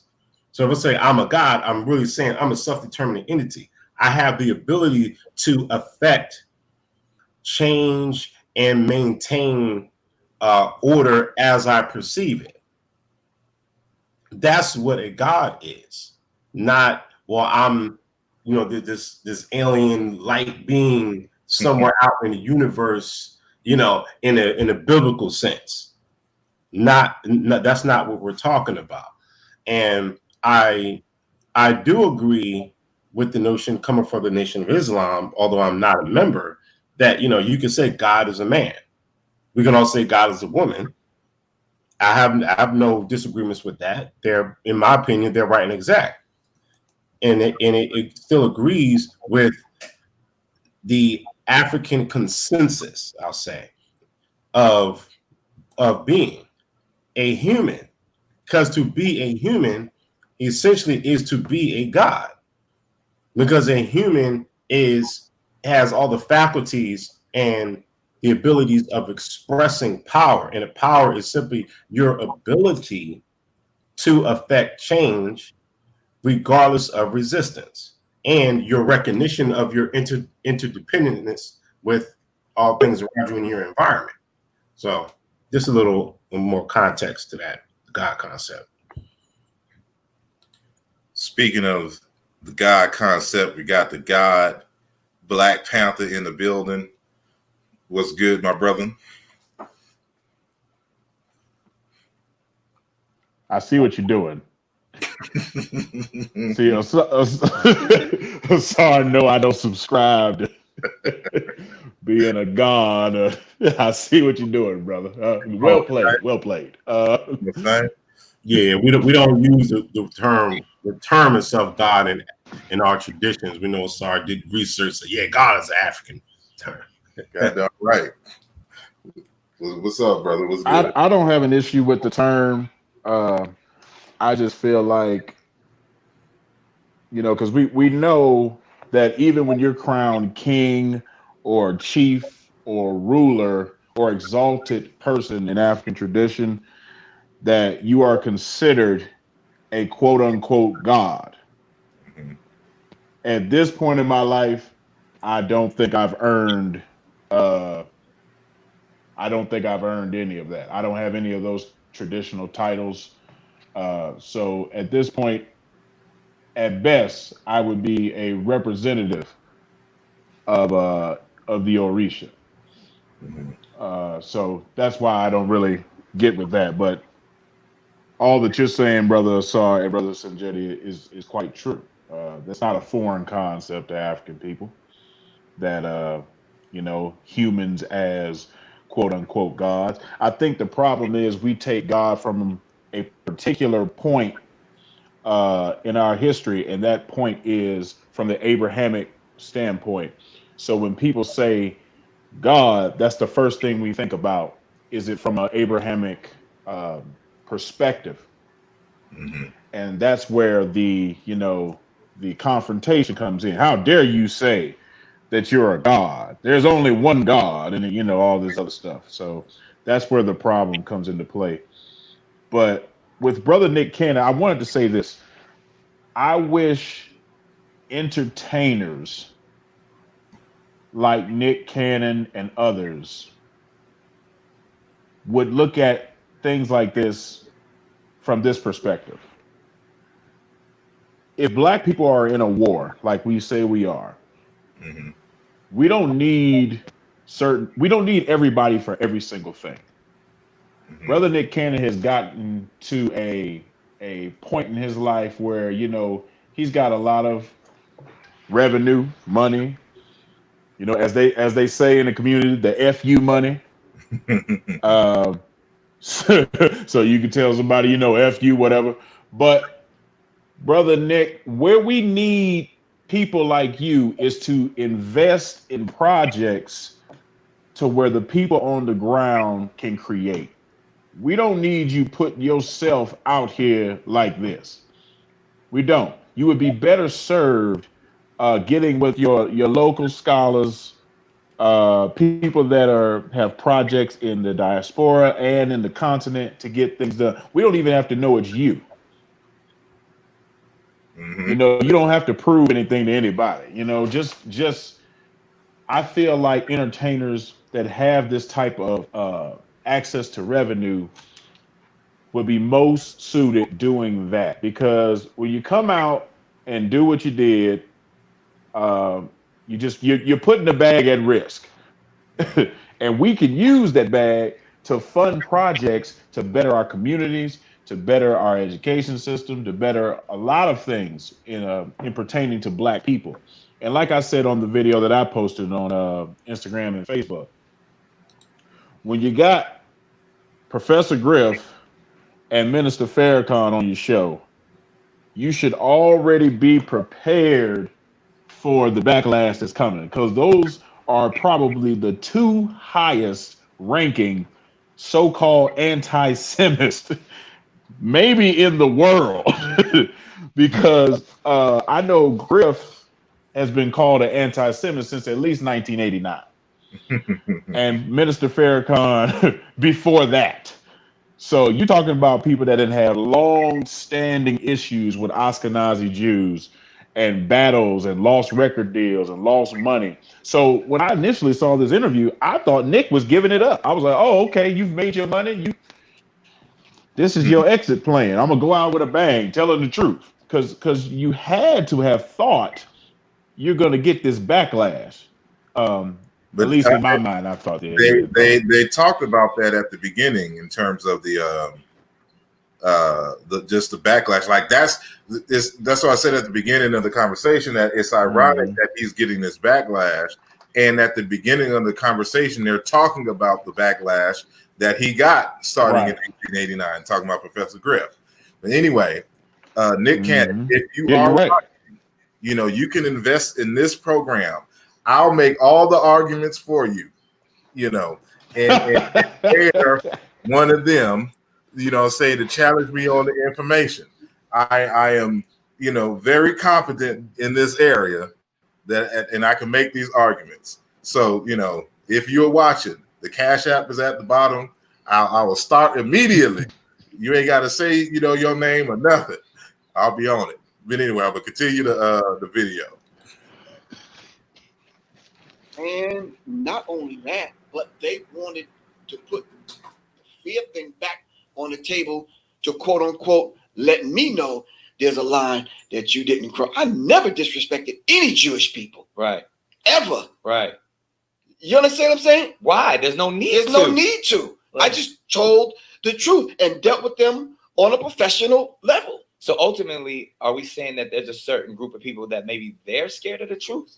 I think there's Jewish people, but I just think there's a group of Jewish people inside of that. You could call them Zionists, you can call them whatever. So let's dig into that for a second, because that's where and even sometimes I find myself wanting to debate this idea, and it gets real wishy-washy and unclear for me when we give so much power to the theys. Right. When we talk, and then the theys then turn into the Illuminati, the Zionists, the Rothschilds, the Freemasons, the Freemasons. Right. And as a community, I feel, and I've done this myself, I want to blame others for the position that I'm currently in. Right. And that often becomes when you say the privileged white girlfriend comes into the room and or the apologists or these people come in and say, why aren't you guys over slavery already? Or why are you always complaining? And what you do for yourself, or pull yourself up by your own bootstraps. And my people were also oppressed. We hear all of this stuff all the time, which a lot of times I really can't debate what they're saying, because some of what they're saying, there's some truth in it, because we're often blaming and saying the theys. But I would love to dive in real quick, just for the people that are listening and watching, even specifically the Illuminati. Right. When we say, like, to me, I say fuck the Illuminati. I say it with heart so much so, like, man, I don't give a fuck about the Illuminati, because one, that's Roman Catholicism, which I don't subscribe to. Right. I don't care about this illuminated group of scientists that they thought they really they had some information and they were illuminated. I feel like, and I've heard you say this, and I think I wrote down your quote, that we are the illuminated ones. Right. So when this whole Illuminati that we hear about, I say fuck them. And I don't care about, because that's make believe when they want to say Jay-Z's an Illuminati and this boogeyman concept, and all these people want to say I was in Illuminati. I ain't no fucking Illuminati. I was like, black people don't even know how to spell Illuminati. Like, I done been to Jay-Z's house. Ain't no rituals going on over there. You know, like, so when I say that, why, as our community, why when we get in the conscious community, why when we get on YouTube, we see all this shit of, oh, they done sold their soul to the devil, or oh, they throwing up signs. Like, I don't fuck that shit. Like, but I do subscribe to numerology. I do understand symbolism. I do understand that there's spiritual warfare going on. But I, as someone who came from the projects, somebody who still got cousins dying in shootings, who still be in these prison systems weekly. I'm not gonna put a they on the or say that someone else when I know I'm God. When I know my power, I don't give a fuck about what they got or their story when I know they want what I got. Exactly. So I'll pause right there. And you can hear here that, you know, again, he's even challenging some notions that are prevalent in the conscious community in terms of making a boogeyman out of everybody and a whole bunch of conspiracy theories. And so this is why I don't put him in the same category as, like, for example, your young pharaohs, you know, or whatnot, who thrive on the Illuminati and the boogeyman and all this other kind of stuff. So you see that, you know, he understands, and this is part of something that I was saying earlier, like the Illuminati is real, that, you know, whether they, you know, still exist, you know, and run the world, you know, you would only be able to know if you was in the Illuminati yourself. But, you know, the point that, you know, there was an Illuminati, you know, there is the Bilderberg group, like these things exist. And so it is not, you know, conspiracy theories, you know, in terms of their existence. Now, what they do, what everybody claims they do, that has yet to be, you know, proven to a certain extent. But, and so, you know, this kind of ties into what he's saying. He's like, you know, quit making everybody the boogeyman. If we are gods, you know, then we don't have to worry about what they do. We have the power in us to make, you know, our vision a reality. And so, you know, what is your take on that statement?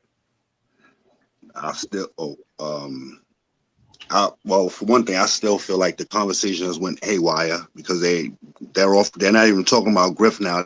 They're all over the place. I disagree with his statement. And I have to correct you again. I skipped over some of the points, but they're talking about aspects of stuff that is actually in his book that he keeps pointing to on the ground. So they're well within the context of a particular conference. Remember, Griff is the guest. He's promoting his books that you see there and some other things. So they started off for years, and now they're getting into the contents of the books. So there's nothing off about the conversation. No, now I understand. I didn't know that he had books that he was promoting. Yeah, I just thought that he was just interviewing him just to be interviewing. He was just talking about subject matter, whatever came to mind. I didn't know that there was books involved, and that's just, you know, part of the subject matter that's within Griff's books. Okay, I got you. Okay. All right. Anybody else? Yeah, I mean, I can see what Nick Cannon is saying. You know, like we could recognize that these entities, these organizations exist at least at one point in history, at least. But if you keep making them like they're the creators of the universe or this boogeyman thing, or when you get to the point where you don't know what to do, you lose your sense of power, suddenly, oh, the boogeyman did it.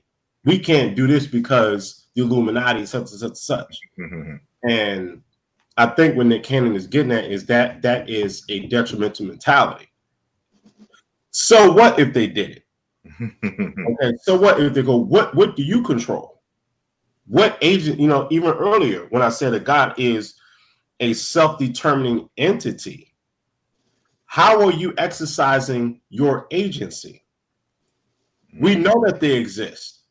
Okay, we can study them, find out what they did, what part they play in history, but what part do you play in history? You know, so that's, you know, what I'm getting from him in a nutshell. And that's fundamentally exactly what he's saying. Is just, you know, if we and he's going to ask, you know, if we're the gods and we have all this power, you know, why is it we're losing and stuff to that nature? So that I don't even know if I'm gonna get into that part, but I think that's kind of next. What he asks Griff.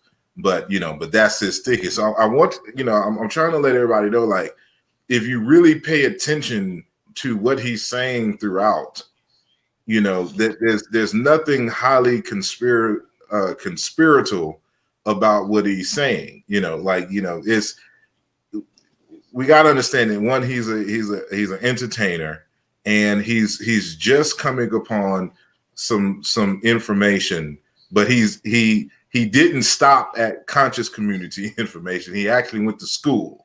So that's where he's at now, his school at Howard University, where he's getting a degree, or because I want to say this is actually older. It may have just been reprinted. I could have sworn this was older, but that he may have graduated already, but that he's on a college campus. One of his teachers is Dr. Craig Carr, that we know personally, on this line, and things of this nature. And he knows about ASCAC, he knows about Mario Beatty and all these other individuals on the college campus. So he's in good company, but he's also in some weird company in terms of Rizza Islam and what's his name, brother out of New York, with the hidden figures. Tariq Nasheed. Yeah, Tariq Nasheed and stuff like that. So he's getting to that stage where he's going to have to learn how to discern a little better. But I don't put him up in the same league as some other folks. So for me, he's allowed a little leeway, and we gotta give people room to grow. Because some of us, I've been on this path since I was an early teenager. Some people are born into this stuff, so they have a head start amongst all of us.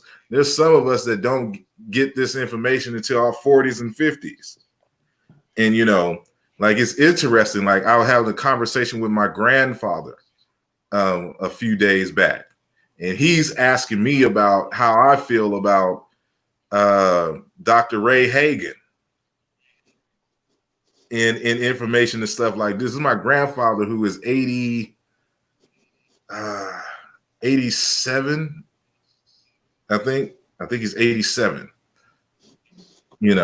And he's coming up in his life, just really getting into African information and stuff like that. So we got to understand that people mature and come into a knowledge of self at various different times in their lives.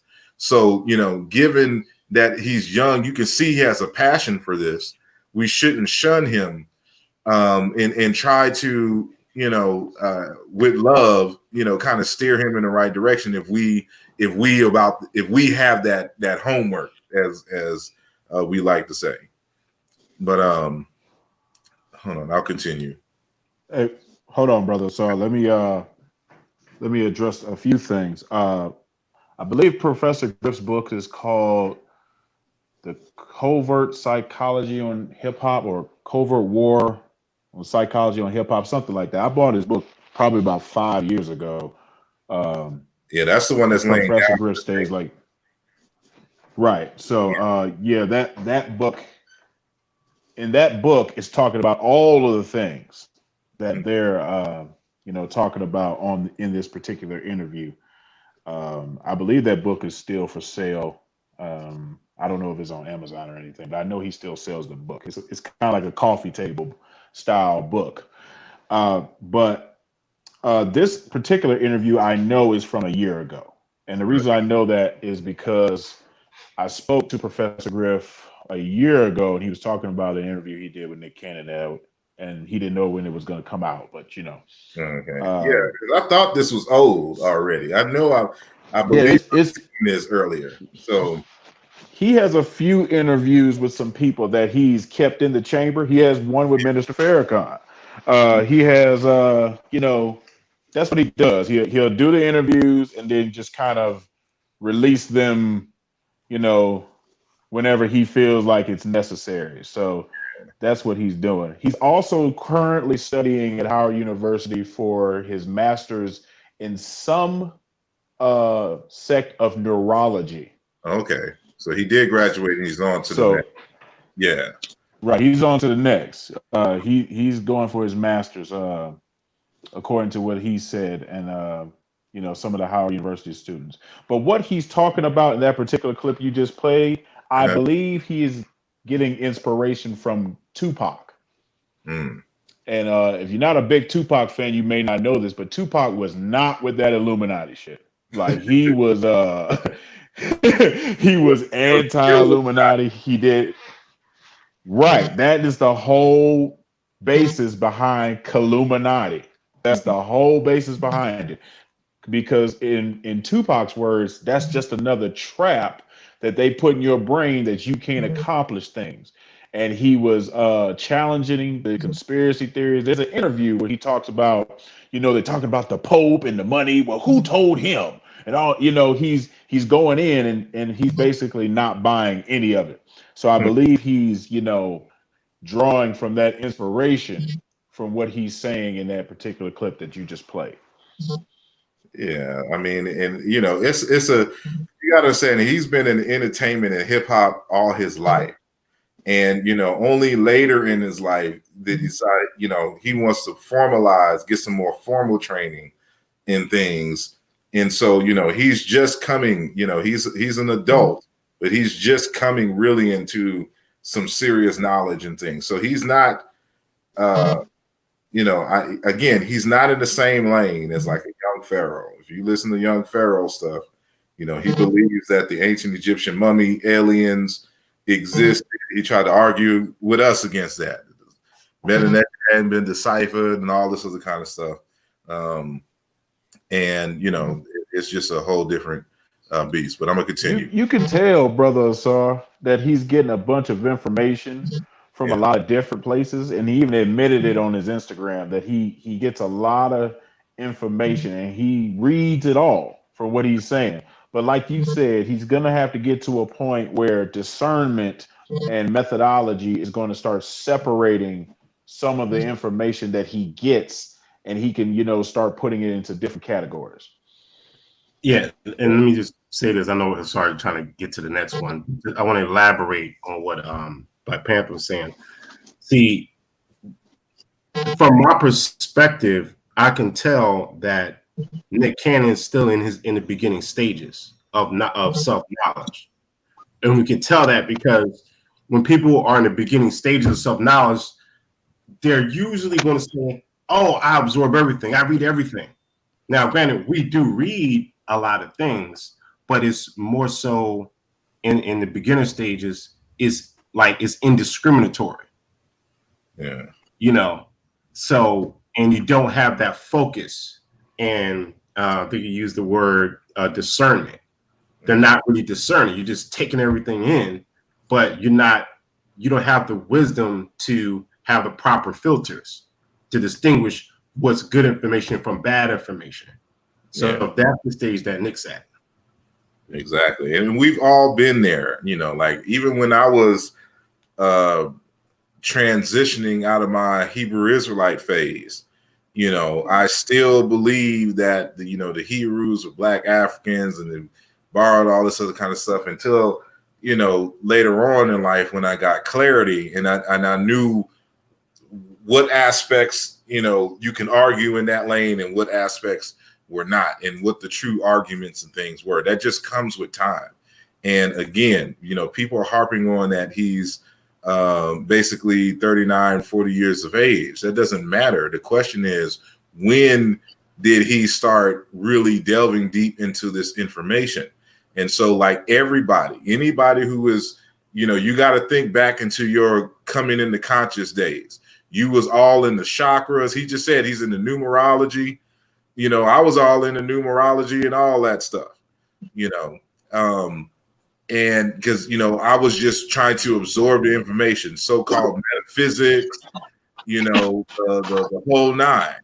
And, but as time went on and I matured, it just happened for me a lot younger than a lot of people. There are a lot of people who in their 40s who are just coming into this information.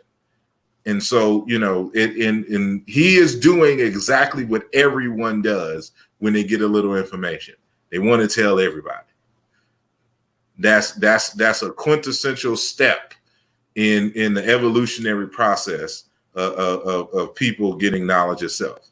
Once you get this information, you just want to tell everybody because you're excited about it, and you don't want to be the only one with this information. That's exactly what the stage is going through. So those of us who have been through this stage, we recognize it in him at this point.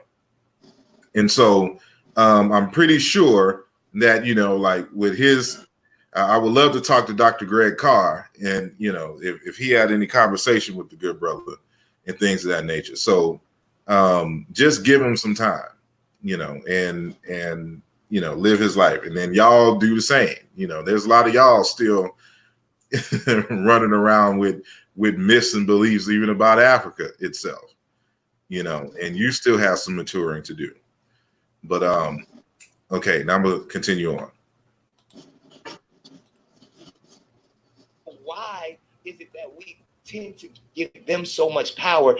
And when did that come? I'm like, it has to be before slavery. It has to be before colonization, because even I've been to the motherland.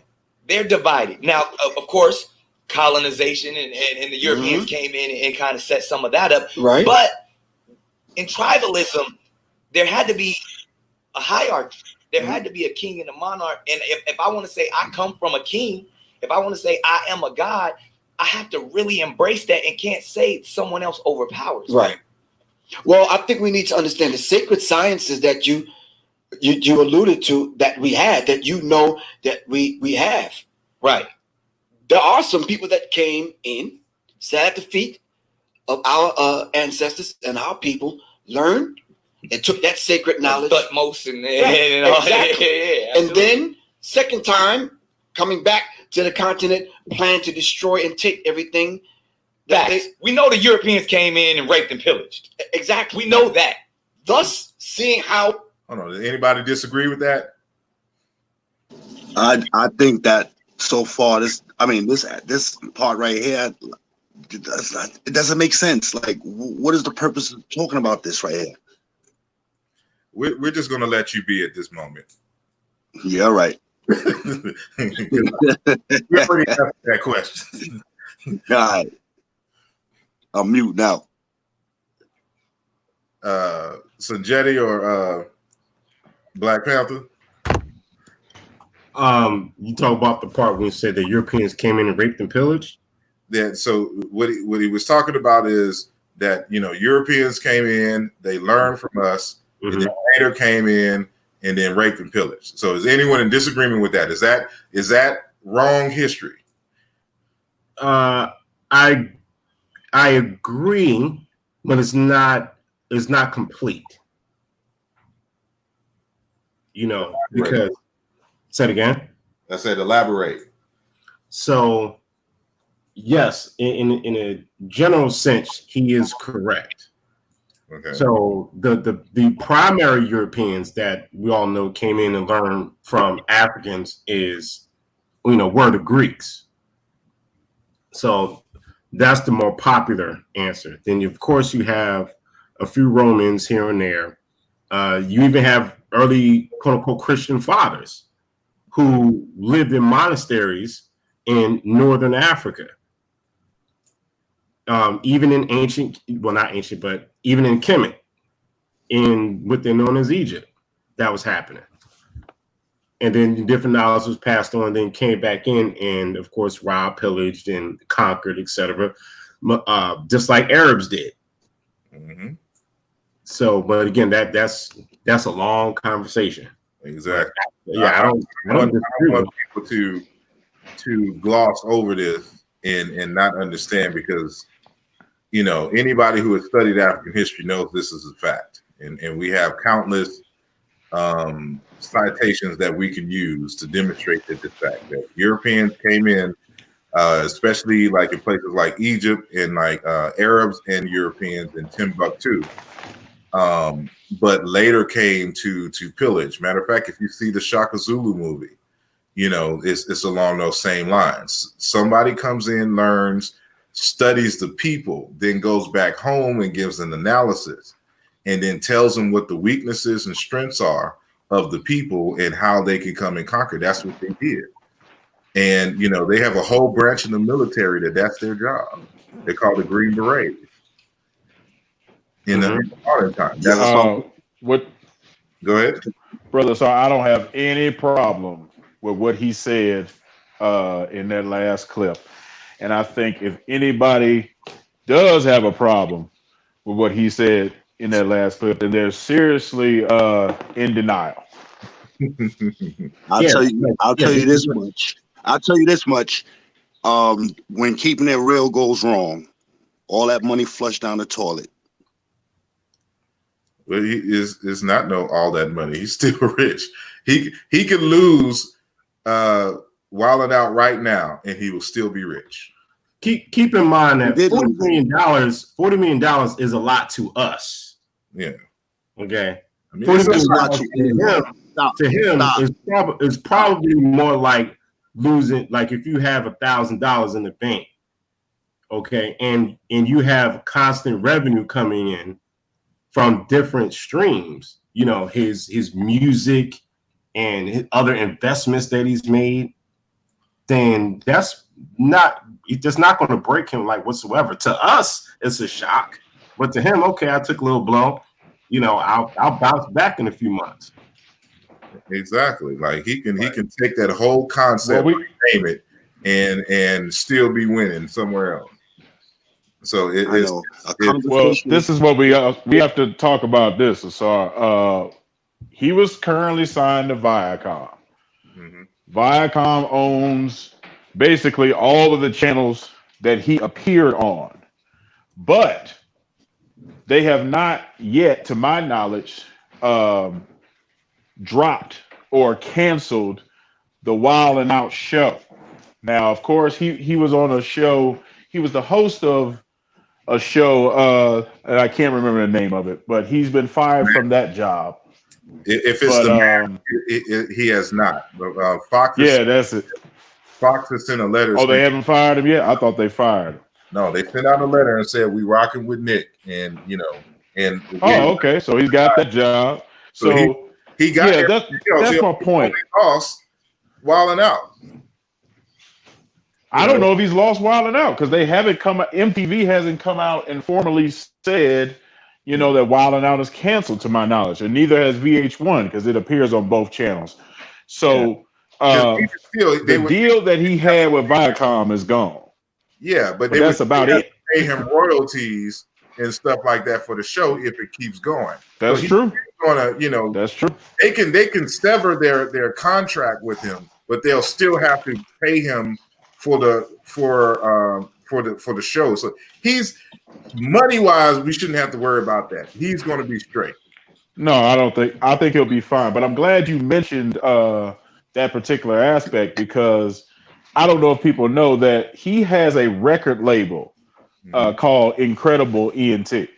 Incredible ENT signed some of the people that you see on Wild 'N Out. So all of the big battle rappers like Hitman Holla, Conceited, Charlie Clips, Justina Valentine, he signed all those people. Mm-hmm. So when they do events and shows and music, he's getting paid off of that. And that is one of the reasons why I think ultimately he did apologize. Because when you got people dependent on you, you don't want to be the reason that the bag was dropped.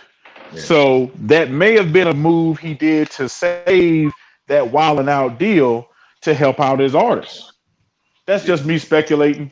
I don't know that for sure. But, you know, I thought about that when I saw that he did, and I knew that he had artists that are on that show. That's basically a breeding ground for him to sign battle rappers, if you haven't noticed that. But that's what I'm saying. Like he's been in the biz for a minute, and he makes sure that he sets himself up for multiple streams of income. And so for a normal Negro who just be dependent on one thing, they'd have been all crying and lost. But he'll be straight. So I ain't worried about him on that. And so even if they try to do Wild 'N Out without him, it's not going to be the same, and it's going to tank. So you might as well give it to him anyway. No, that's not going to be the same at all because, like we said, he signed all those guys, so all of them are going to walk. So now, who you going to have on the show to make people laugh? I mean, we talk about, the 85 South show. Yeah, those guys aren't rappers, but he produces the 85 South comedy show. He produces that. He got DC Young Fly on TRL. So all of those guys, Chico Bean, Carlos Miller, DC Young Fly, all of those guys are loyal to Nick. They call him the OG. Yeah. So if you try to do some stuff without him, good luck. You're gonna have to get a whole new cast. It's like Jay-Z leaving Rockefeller, or and it was a bunch of people loyal to Jay that went with it. Yep. But okay, I'm gonna continue. How we operate and how we move and the deeper sciences that we know. For example, the Dogon. The name of my company is Serious Minds. Right. You understand what I'm saying? Right. But when I talk about this, I'm talking about the Star Series. Right. How did the Dogon know that was out there? Unless we mapped that out. Unless we came from that place and brought that. Beautifully designed. Okay, exactly. So they came and figured these things out among us, and they crafted this society. And listen, let's just get something really, really straight. We are the first Freemasons. Yes. We are the illuminated ones. Yes. We are the first ones to establish secret societies. Yes. That's us as a people. They took all of that from us and set that up to rule what we call this present system that we live in right now. Right. They consider themselves illuminated ones among them. Of them. Because they put us to sleep. Right. So now how did they do that though? If we were so powerful, how did this they is a question do that? I hear a lot, man. They put us to sleep by taking the very thing away from us that we depended on the most. If I said to you, what is the most important thing that keeps your life, that wakes you up in the morning, that keeps you moving and motivated during the course of the day? Whatever that thing is, if I took that from you, would you be able to exist?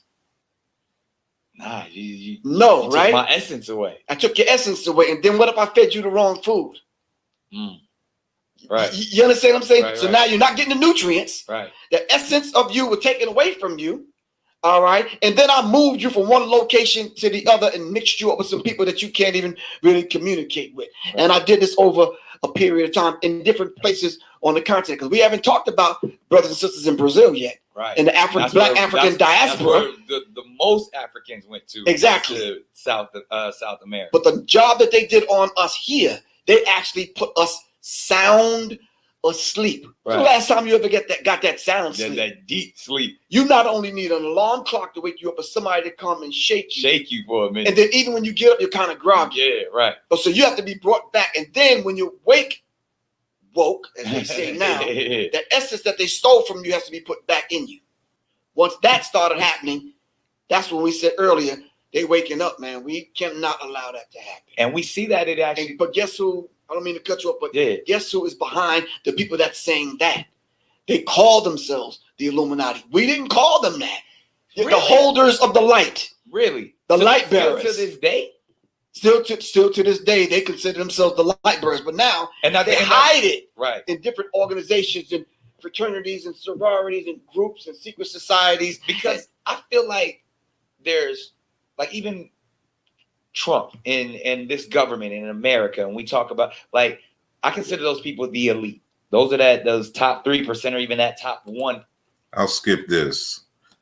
But any comments on what he said? Because now you can see some of the kind of pseudo stuff kind of mixing here with the history that we would need to be able to separate and clarify. Ifatunde, Black Panther. Man, I'm trying to figure out where to start. It's like you said, it starts to get intermixed and intermingled, and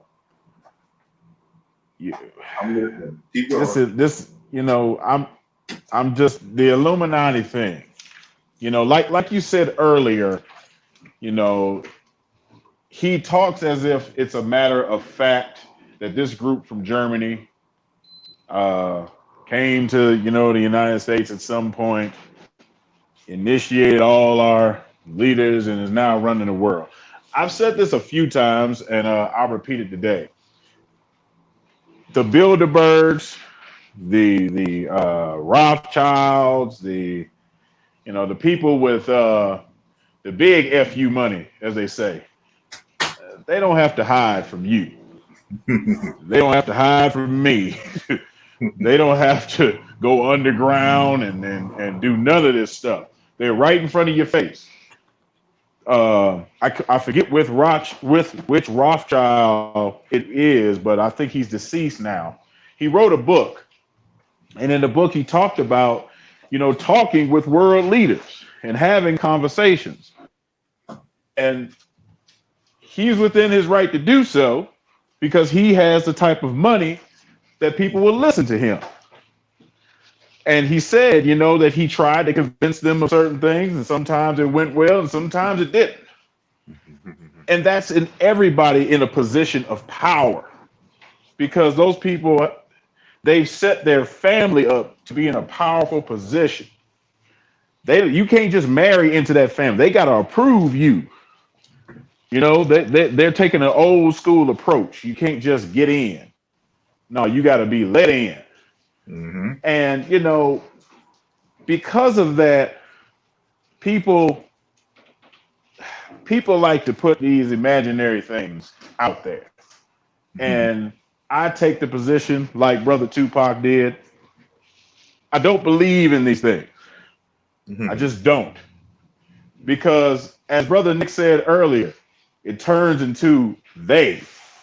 And these pronoun scare tactics come out there, and you never really find out who they is. You know, and when you trace the they back, and you be like, well, brother, where did you get this information? It's always somebody with a YouTube channel. There's never any documents. There's never any, you know, ledgers or bill of sales or bill of lading. We don't have anything. It's all a bunch of they and them, and you know what they do. What was that brother's name back in the day? Was it Stokely? Stokely? Not Stokely Carmichael. I mean, you're talking about no. Steve Coakley. Yeah. That was hard pressed in pushing that agenda, you know, very, very hard in the 90s. That, you know, a lot of people I remember him going to him. And he was a big conspiracy theorist. He was a big conspiracy theorist. Yeah. Dang, what's the other brother name? I think he may still be alive. He's just been sick. You know, because they all ran in the same. Like, I remember going to a lecture because Phil Valentine. I don't know if Steve Coakley's dead. I think. Yeah, he is. Steve Coakley's dead. He been dead. Coakley been He's dead. Okay. Yeah. Okay. Yeah. So, you know, it was a whole. That's the whole metaphysics group that then changed the trajectory of the Independent African Academy, now called the Conscious Community. Right, but we also have to acknowledge the conspiracy theories that are not our brothers. A lot of people today, whether they realize it or not, they repeat things that Alex Jones is talking about. That's right. It was Bobby Hemmett. Thank you, Bantu Mandika. Bobby Hemmett. Yeah. Yeah, I think he's just sick. I know he got sick for a while, but I don't think he's out of commission. Bobby Hemmett is out of commission. Brother Panic has taken a mantle up. Yeah, we got a new generation of Pseudo. But I'm sorry, you were saying. I was just saying that a lot of people repeat Alex Jones information because, you know, he has his podcast and everything like that, and he's been reprimanded even by our own government for saying crazy stuff. But, you know, that's some of the things that we're going to hear because like you said, that was being pushed heavily at a certain point, and it's going to take a while, for those things to die out, and that's just what it is. Yeah. Can I ask you what? Can I interrupt for a second? Okay. I want to ask Black Panther something. I'm gonna turn my mic on. I'm gonna turn my camera on. I'm just digressing for a second because I started to ask you this question or so about the mask, but my signal went bad. I think Black Panther might have a little knowledge about this mask that I bought yesterday. Supposedly, this mask is from the Metropolitan Museum. It was part of a collection. I bought it from a street vendor, a guy that I know that's on the street on 5th Street that sells. And a lot of those people give him. They give, a lot of people give him stuff. You know what I mean? Because he's out on the street. They give him books and things. Let me show you. Can you see it?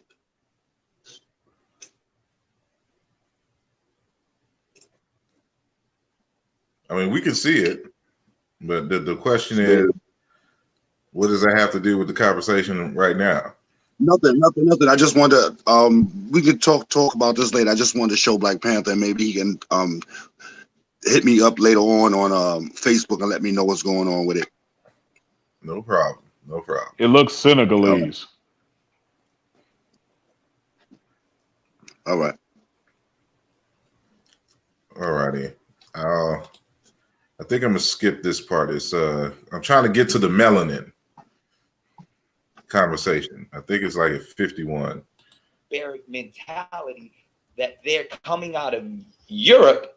They then said, in order for us to survive, we have to take what's not ours. And then they went. Let me go back just a little bit. To be savages. So this is partially what got them in trouble. May not have the compassion. Yeah, so this is the melanin stuff. To unite. We want a united nation. Why is that dangerous? I had the pleasure of having some brief conversations the other night in Brooklyn, New York, at the Barclays Center, behind stage with Erykah Badu. She did a video, window seat. Right.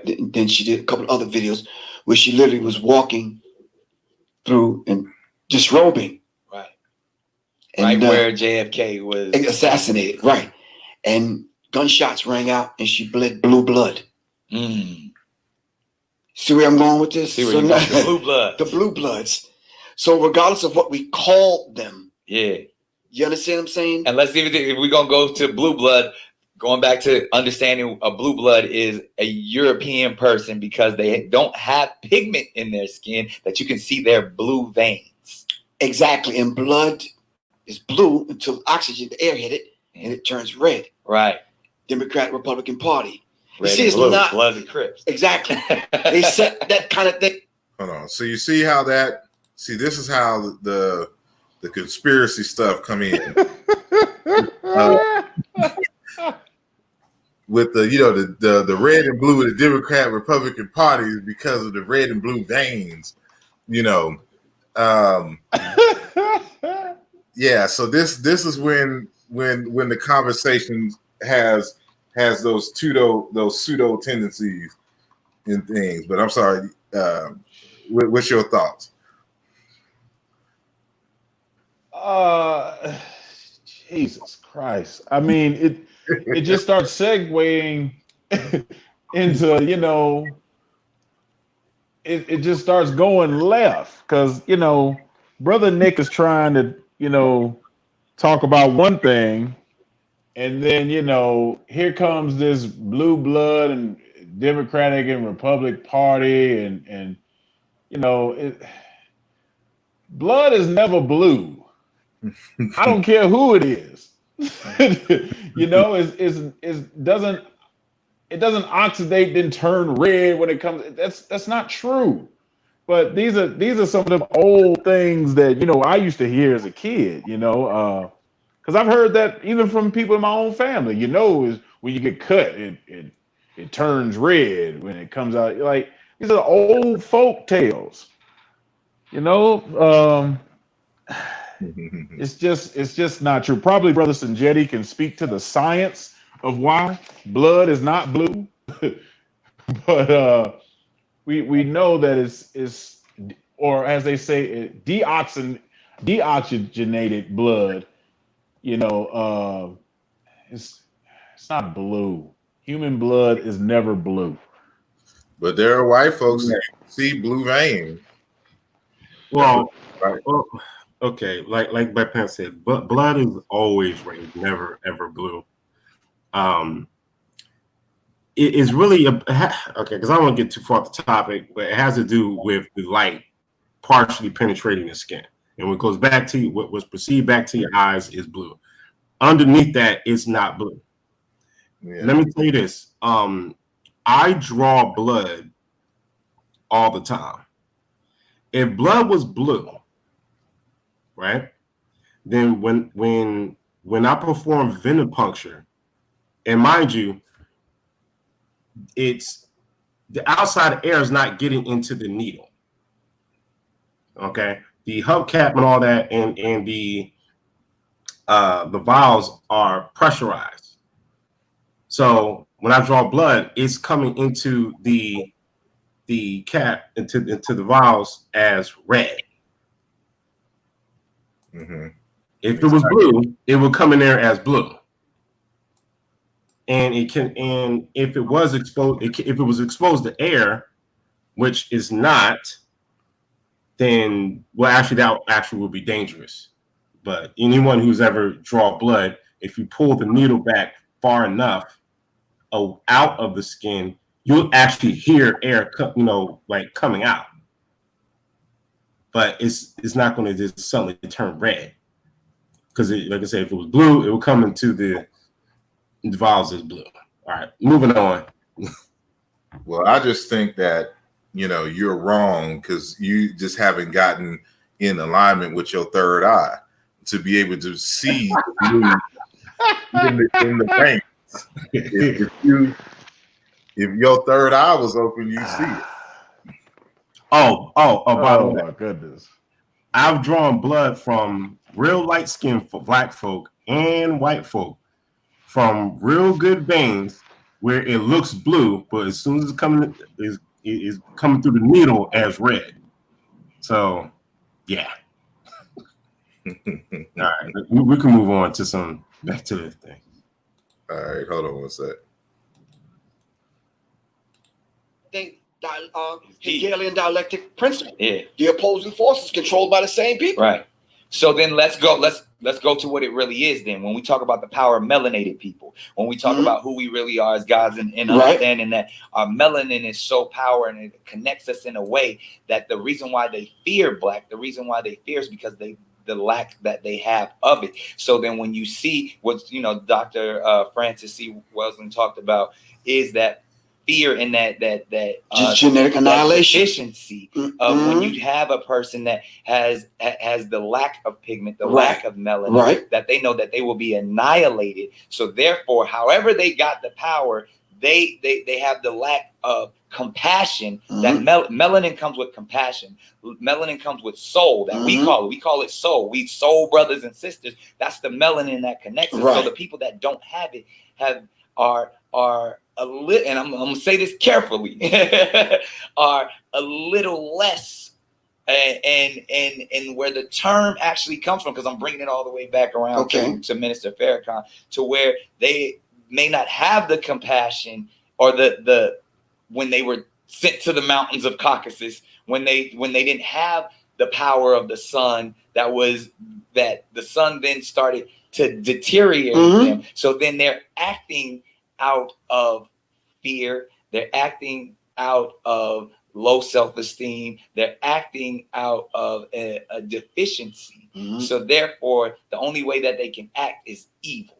The only way they have to rob, steal, rape, kill, and fight or flight in order to survive. Exactly. So then these people who didn't have what we had, and when I say we, I speak of the melanated people. Right. They had to be savages. They had to be barbaric. Because they're in these Nordic mountains. They're in these rough torrential environments, so they're acting as animals. Right. So they're the ones that are actually closer to animals. They're the ones that are actually the true savages. And then they built up such this I don't want to say warrior, but they built up such this conquering barbaric mentality that they're coming out of Europe. They then said, in order for us to survive, we have to take what's not ours. And then they went into the land that actually where we are originated. And instead of trying to make friends, they said, we want what you got. Because there's this mentality of whether it's the Caesars or even that we have to conquer. Right. So I say all that to say the context. And when we speak of whether it's Jewish people, white people, Europeans, the Illuminati, they were doing that as survival tactics to stay on this planet. Right, because we never had to do that. Right, because they've learned when they circumnavigated the globe and they ran into these islands and these places, and we were already there to greet them. Right, with open arms. With open arms, teaching them, but they were deficient. They were deficient, so they wanted to get what they thought we had, and we did have it. So the rape took place of the woman. The theft took place of the natural resources. And then that's when their disease. Exactly. That's where their mentality, because I'm trying to get to that place of how they were able to get control over the gods. How they were able to get control over their once they learned that, though, and now they raped and impregnated, left and came back, and they saw the child lighter, they said, wow, that's when they learned genetics. Genetic annihilation. So now you have to set up a system of white supremacy to control that. Right. So now I'll stop there. I know there was a lot to take in. And I want to hear y'all comment first, and then I'm a comment. Oh boy. Okay, so they didn't actually say this part, so I'm admitting that I'm projecting, and this is based off of decades of, these being in these conversations. So usually this leads into Black people. We're benevolent because we have melanin, and we were 100% righteous, and they were 100% unrighteous. Now, I get it. I get where that thought pattern comes from because of our recent historical experience. When I say recent, I'm talking about within the past 500 years, give or take. So I get it. Where we make the mistake is that we're doing this kind of reversal of skin color. So I'm righteous because of my skin, which is pseudo as hell. And it's just as pseudo for Europeans to say, oh, you're beneath me because of your skin color. That's just as, if not more, pseudo. And this goes for people we classify as Arabs as well, because they had the same opinion of African people as well. And I got that based off of literature going back to at least the 9th century. So, we have to get out of the unrealistic thinking that, well, we're righteous because of our skin. And you're only going to get but so far with that. Well, technically, you're not really going to go anywhere. It all goes back to collective behavior and culture and history, not your skin color. And I've had people get angry with me for saying it, making that point, but it's no different than you being on a battlefield. We're on the same side, and the opponent has, let's say, automatic assault weapons. You have swords and knives, knives, and shields made out of foil and tin. I say to you, listen, we're using the wrong weapons. You get mad at me and say, oh, so you against us. What are you trying to say? we can't stab them. Da da da. We don't have the ability to da da da. No, what I'm saying is you're using the wrong tools. So I'm saying that analogy that if we want to get into our greatness, our skin color is not the mechanism that made us great. It was our history and behavior and our mental capacities that did that, not your skin. Your skin does not cause you to have intelligence. Mm-hmm. Okay. It's just a pseudo, because remember, we say it's pseudo when the Europeans did it.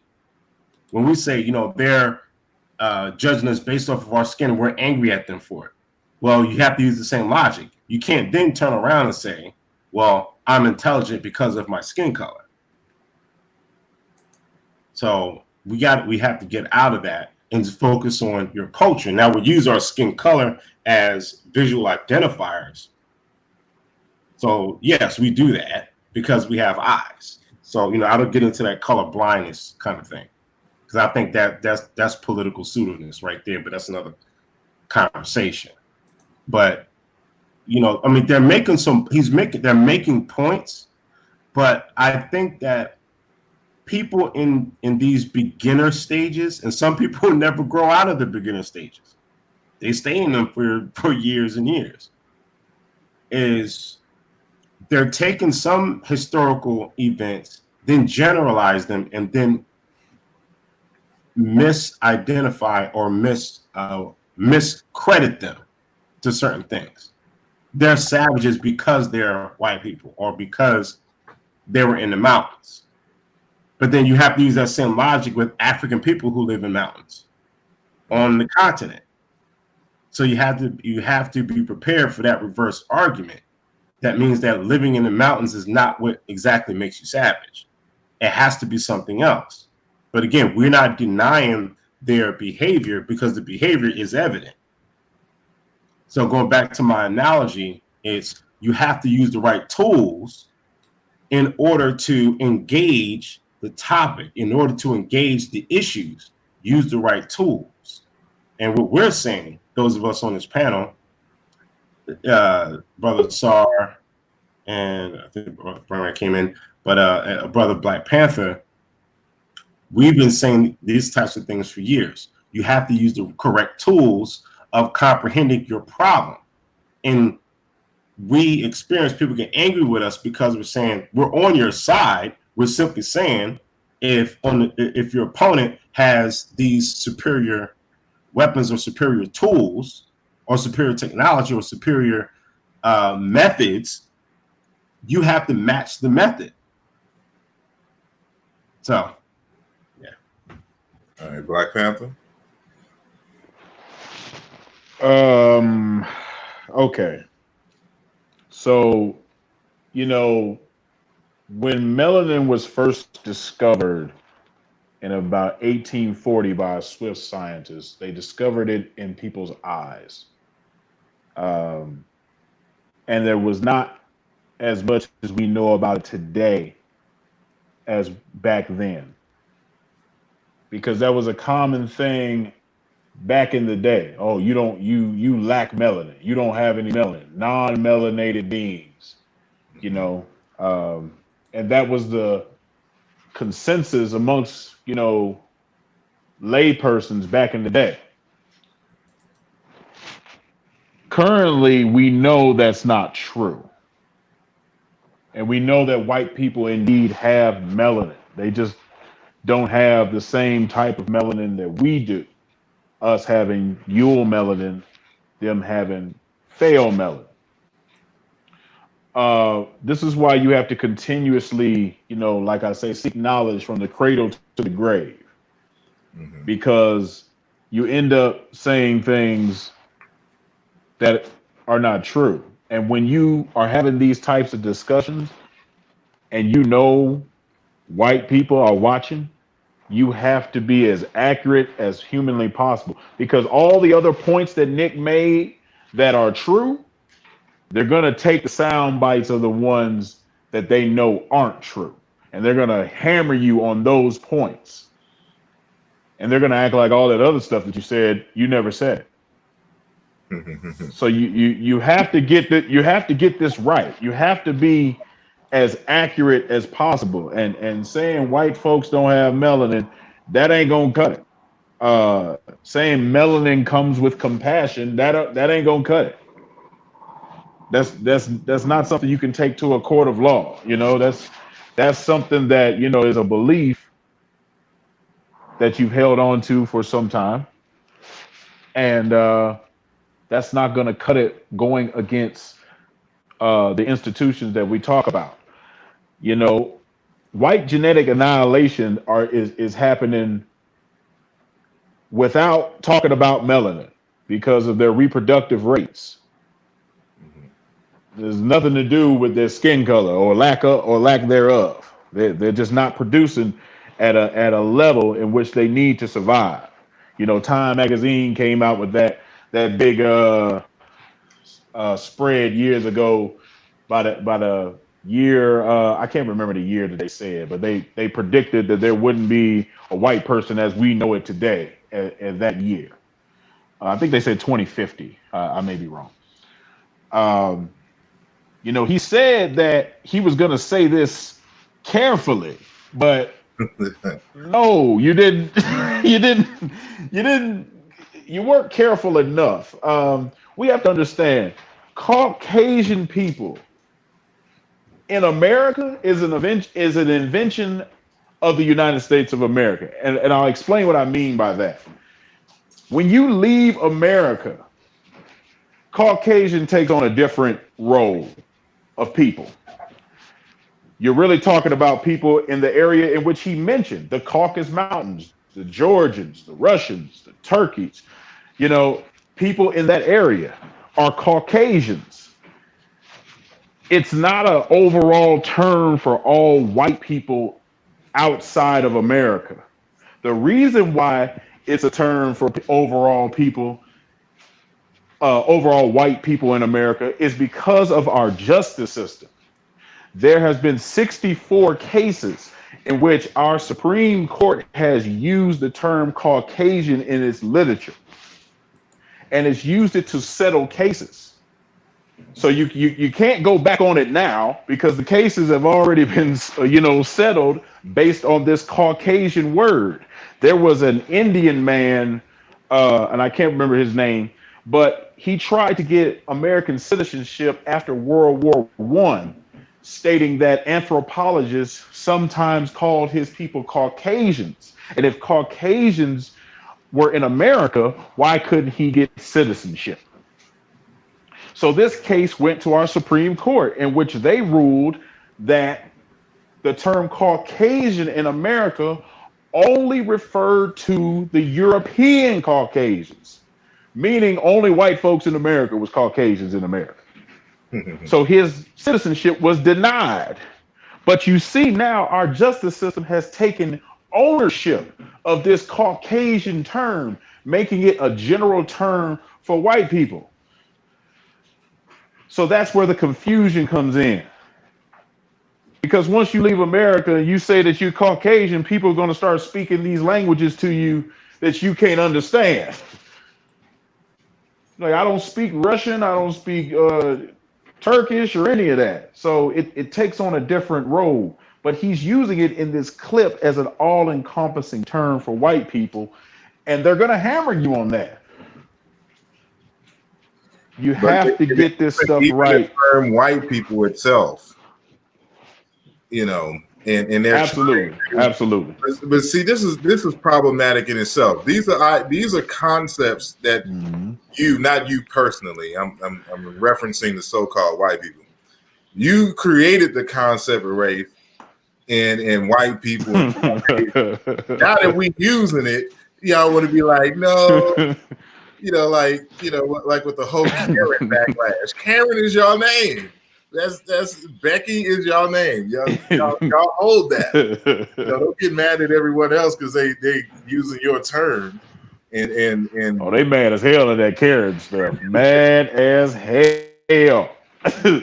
I saw a woman that wrote a barrage of tweets saying if you use the term Karen, it's just like using the N-word. And I'm like, oh, now you, okay, that's what we doing? Like, now you offended to this point? Because we've created an identifier for white women that continuously call the police for frivolous things. And at some point, you just got to tell them, well, be mad. Yeah, don't. Yeah, Because don't we've been mad for goddamn 500 years. So be mad. Yeah, it's your turn to be uncomfortable. You know, like, really? Yeah, I saw that too. And I'm like, okay, that's, again, white people trying to recenter themselves. Because, you know, you get some of them who feel like, okay, I don't have control of the definitions, you know, anymore. So they try to recenter. So that's all. Like, we didn't approve this term about us. So, you know. At the last white people meeting, this was not brought up. And I don't like the fact that y'all have created something that's catching on, and I'm being called a Karen at my workplace and where I live. That's what that's about. I think it's like we're actually named Karen, you know, and it's almost like if your name is Tyrone, that as soon as that Erykah Badu song came out, you know, you're a Tyrone. Yeah, everybody, you know, like it's just some things. It's just you just got to take that L, you know, with it. But what I wanted to say here is that, you know, the mistake that he made. Well, he was talking about melanin on two contexts. Context in terms of melanin just being a replacement for the word black. It's no different if we said chocolate or mocha. You know, we use melanin or melanated in the same, just as a fly way of saying black. So he uses it in that context, and then he also uses it in terms of the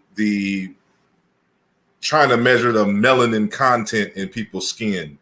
And so what he tried, the mistake that he did, of course, was trying to argue that some behavioral traits can be traced to some phenotypic or genetic traits. And he says this a little later on in the conversation, that of course he's getting this information from Frances Cress Welsing. And so he cites her text and recommends that everybody reads her text.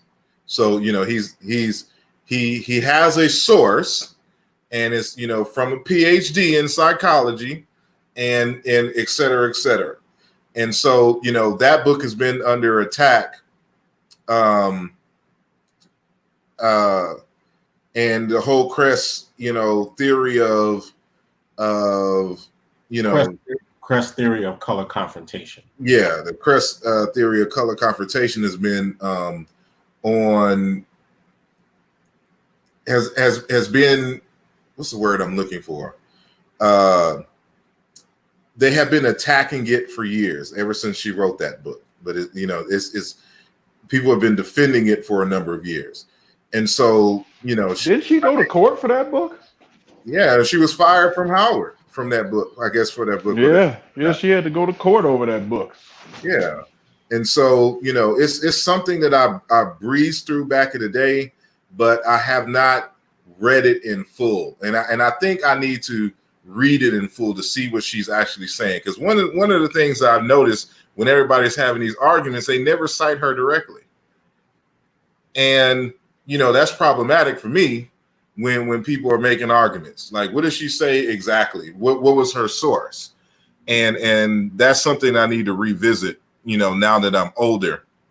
But what I would have suggested, well, if me and Brother Nick Cannon were in conversation, I would have, again, said what Sanjetti said in terms of the cultural aspect.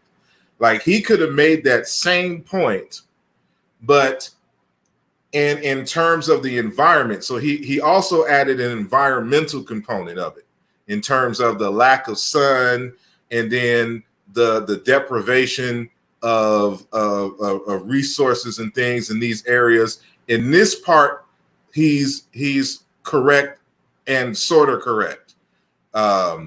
You know, but it's not necessarily the lack of some. We know that now. He's using some outdated information in terms of the code being the reason for the pale skin of Europeans instead of a genetic mutation that happened, you know, anywhere between 6,000 to 12,000 years ago.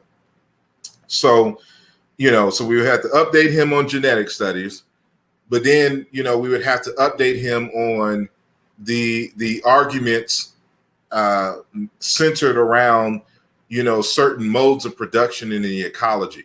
And so one of the things that I've mentioned this on several occasions, that I've been studying for like the past 10 years in preparation for a text, you know, called Religious Proselytization as a Form of Violence.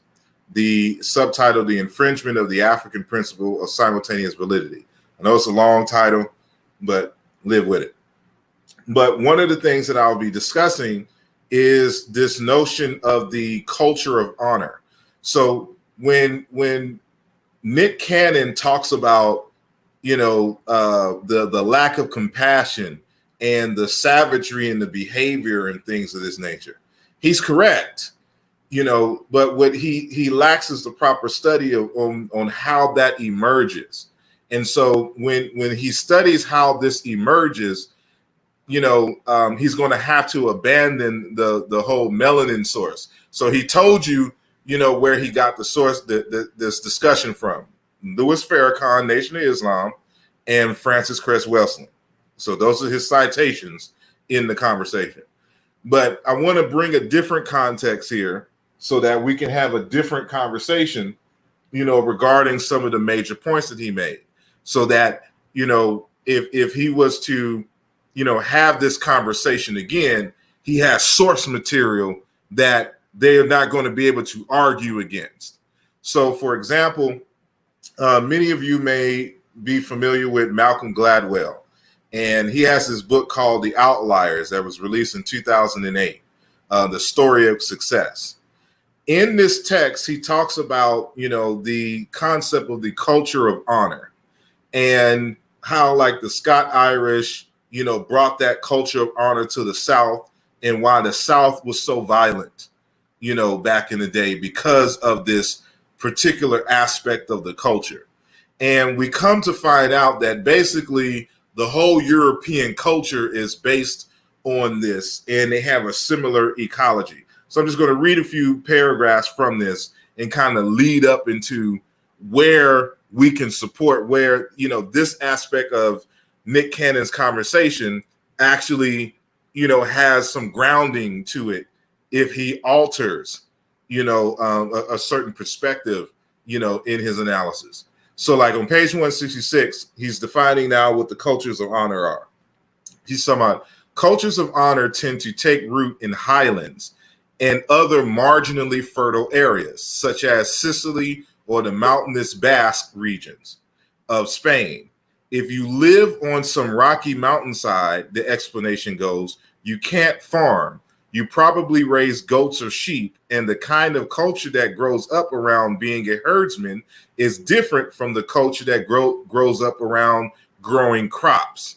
So he introduces here, and for the culture of honor is really like these cultures that when their honor is, you know, offended, they turn violent.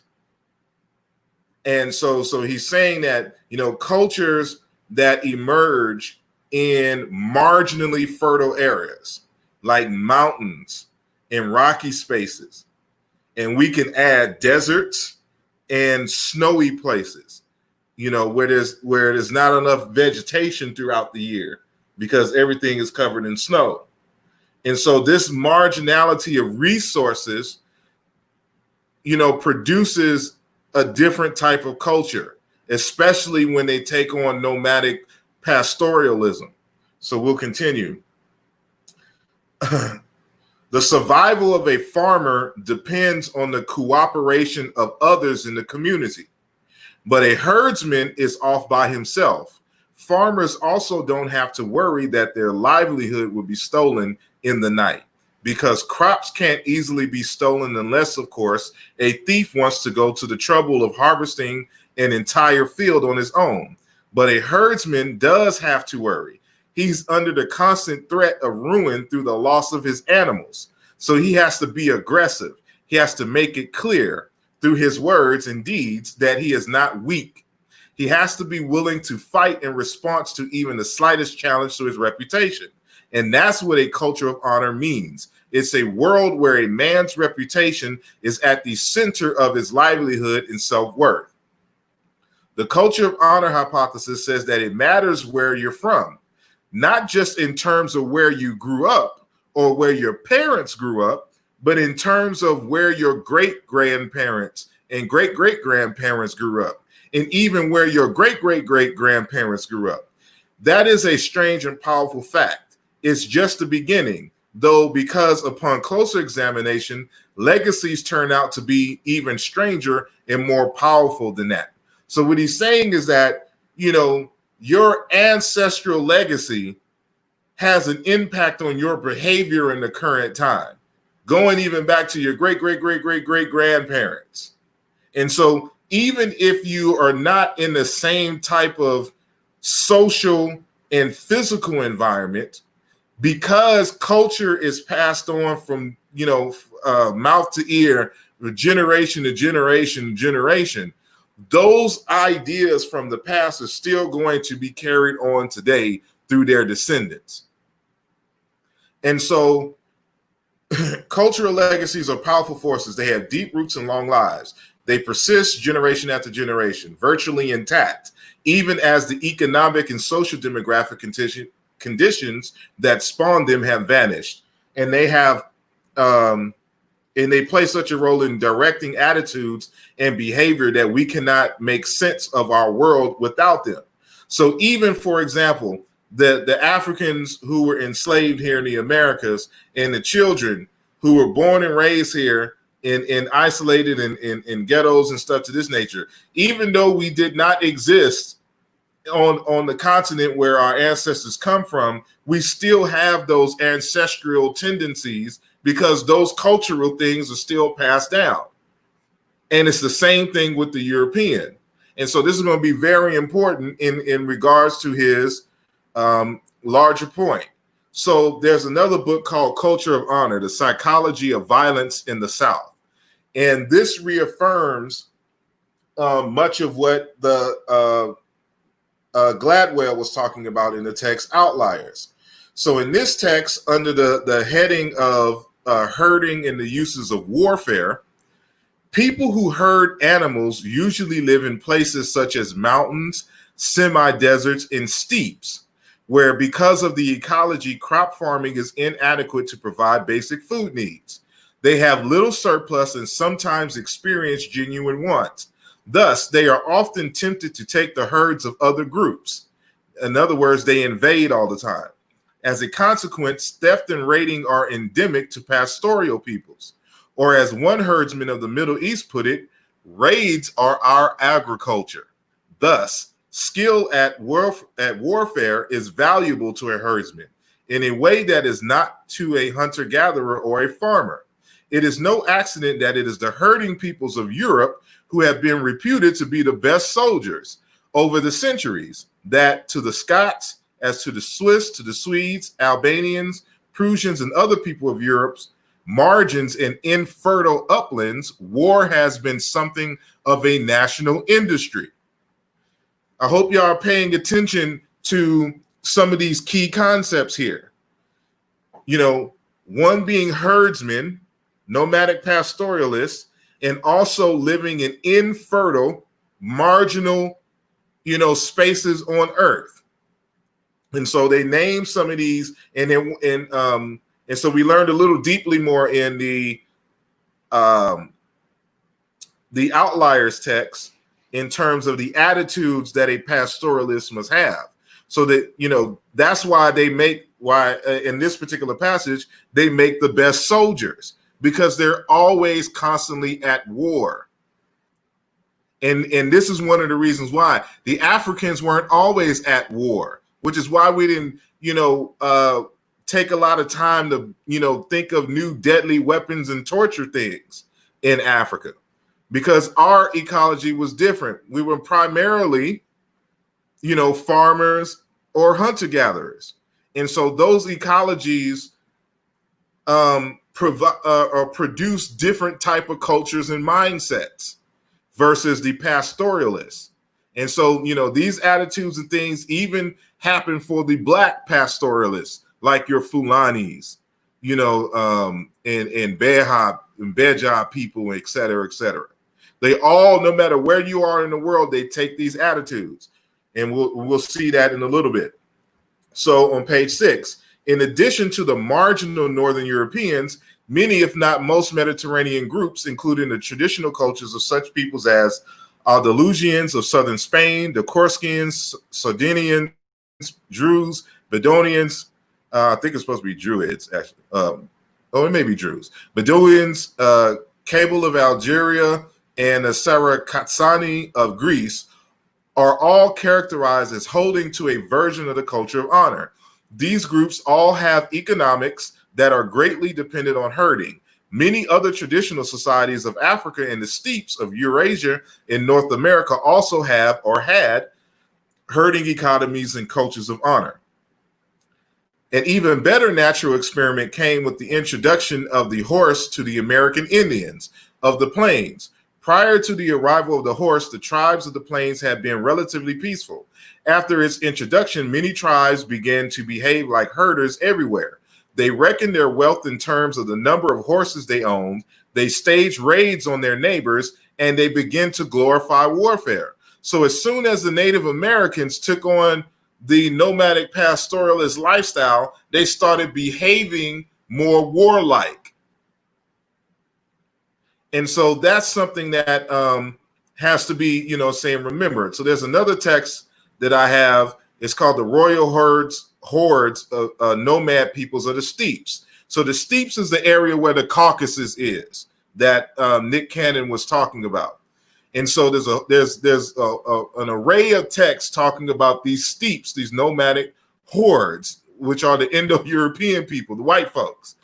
In spite of the important part played in the development of a characteristic economy by the pastoral peoples so far described, the peoples of the steppes did not exert their greatest effect on the outside world until the rise of mounted nomadism, which is the culmination of ancient life on the steppes. Again, once they adopted the nomadic riding cultures of the horses and things, that's when they started spreading out and conquering other places. And so, hold on, I want to get here. So, because he talks about the Jews and the attitudes of the Jews and stuff to this nature and the Europeans, and he lumps them all together. But there's a reason why you can lump them all together, because they all emerge out of these nomadic pastoralist societies, which is why, in the biblical text, for example, God commands them to go and raid, Canaan, and to kill off everybody and take the land. That is exactly what you would expect from a nomadic pastoralist people who have this culture of honor. It is this culture of honor that lets you know that some human beings wrote the biblical text, because God reflects that same mentality.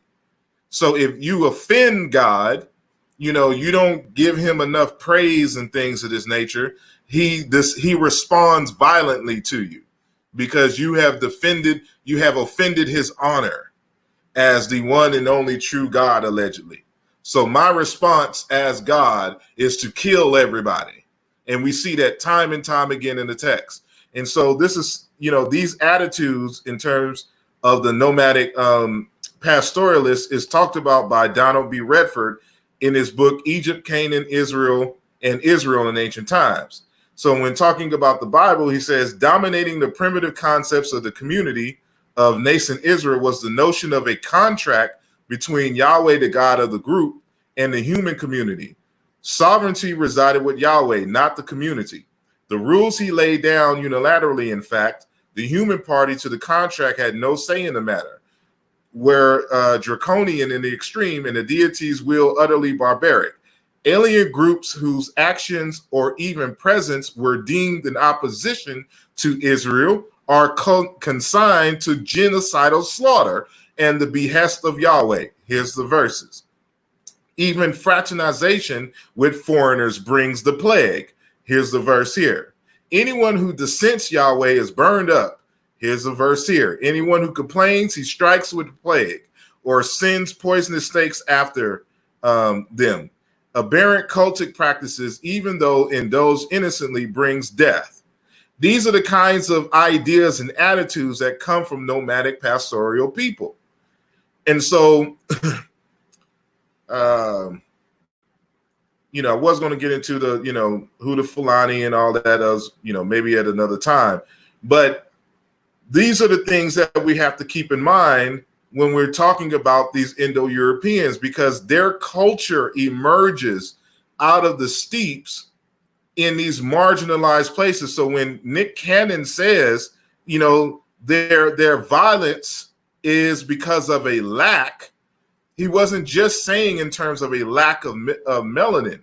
He was talking about in terms of resources, and this is why they had to go around killing and murdering, stealing.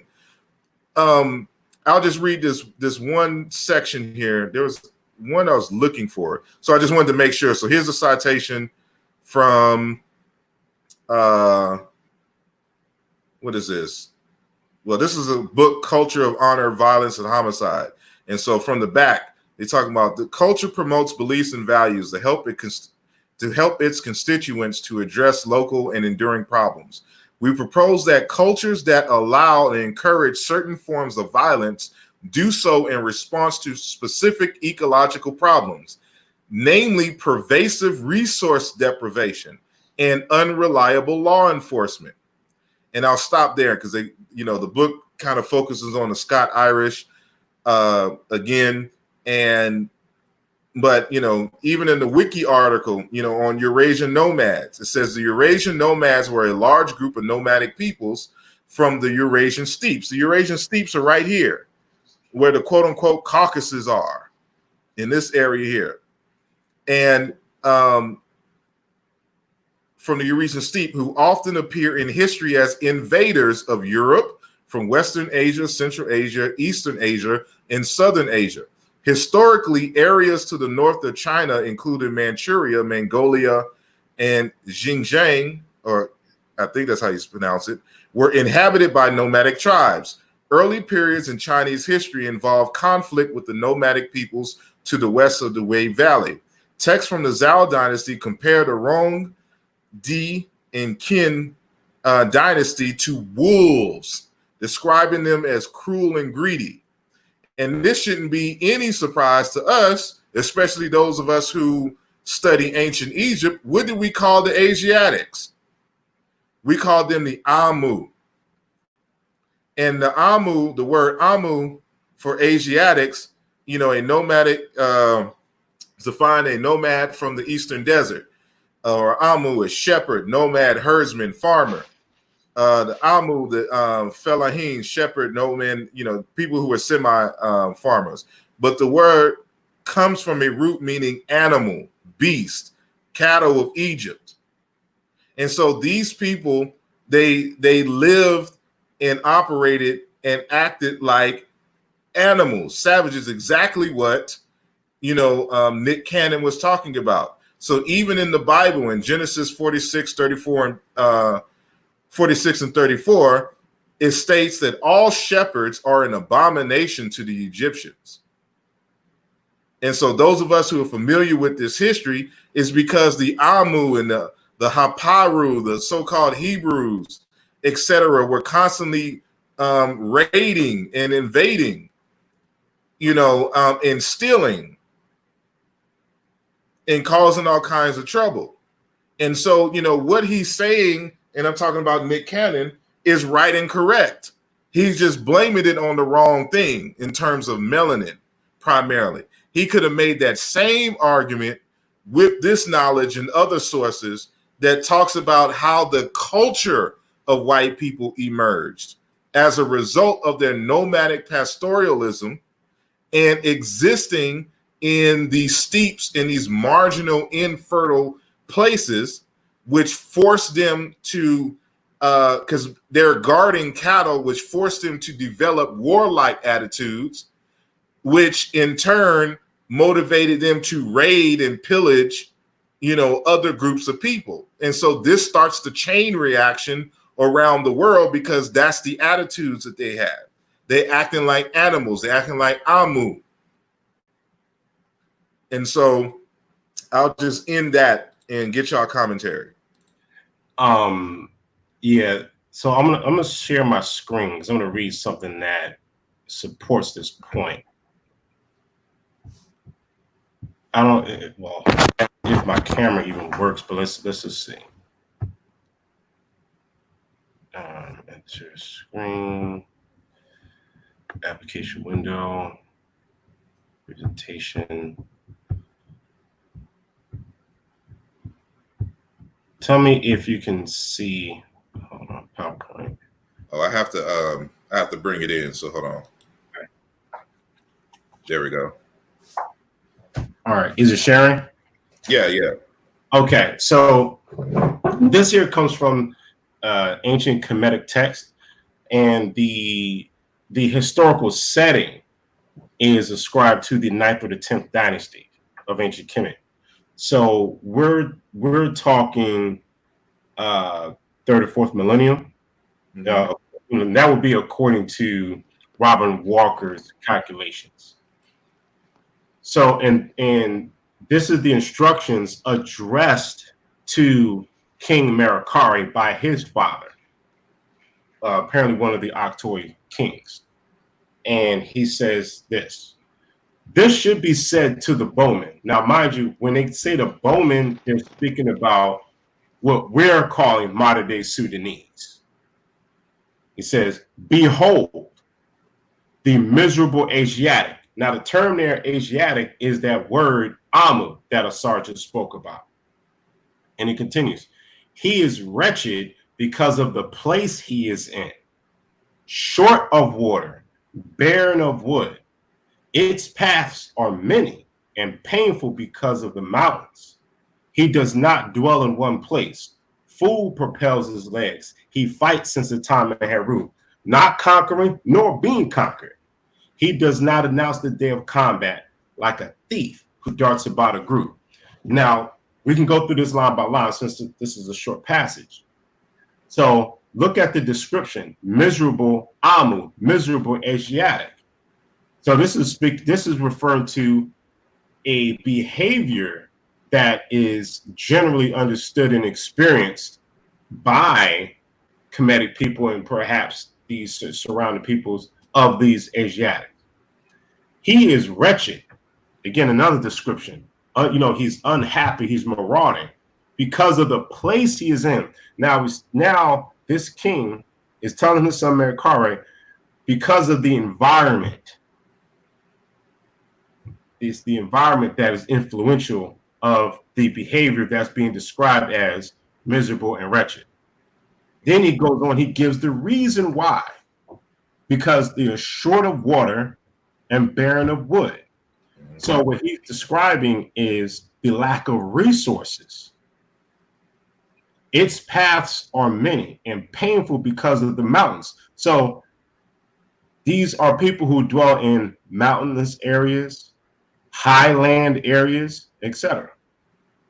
Want you to reflect on the quotes from the authors that Asar just spoke about and demonstrated. And I believe it was from two different authors. He does not dwell in one place. So this is describing nomadic people or nomadic pastoralists. His food propels his legs, meaning he chases after his food, which you will have pastoralists to do this.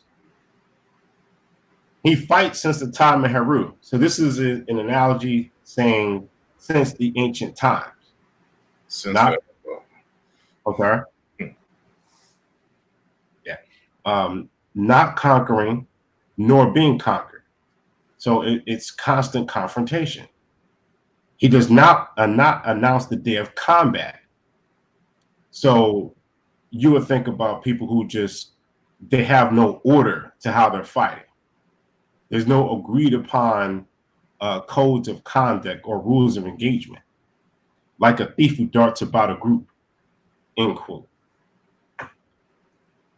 So pass that to the comment. That's good. That's good homework right there. I believe it was this king that, because of these teachings from his father, he tried to make like a peaceful coexistence during his time.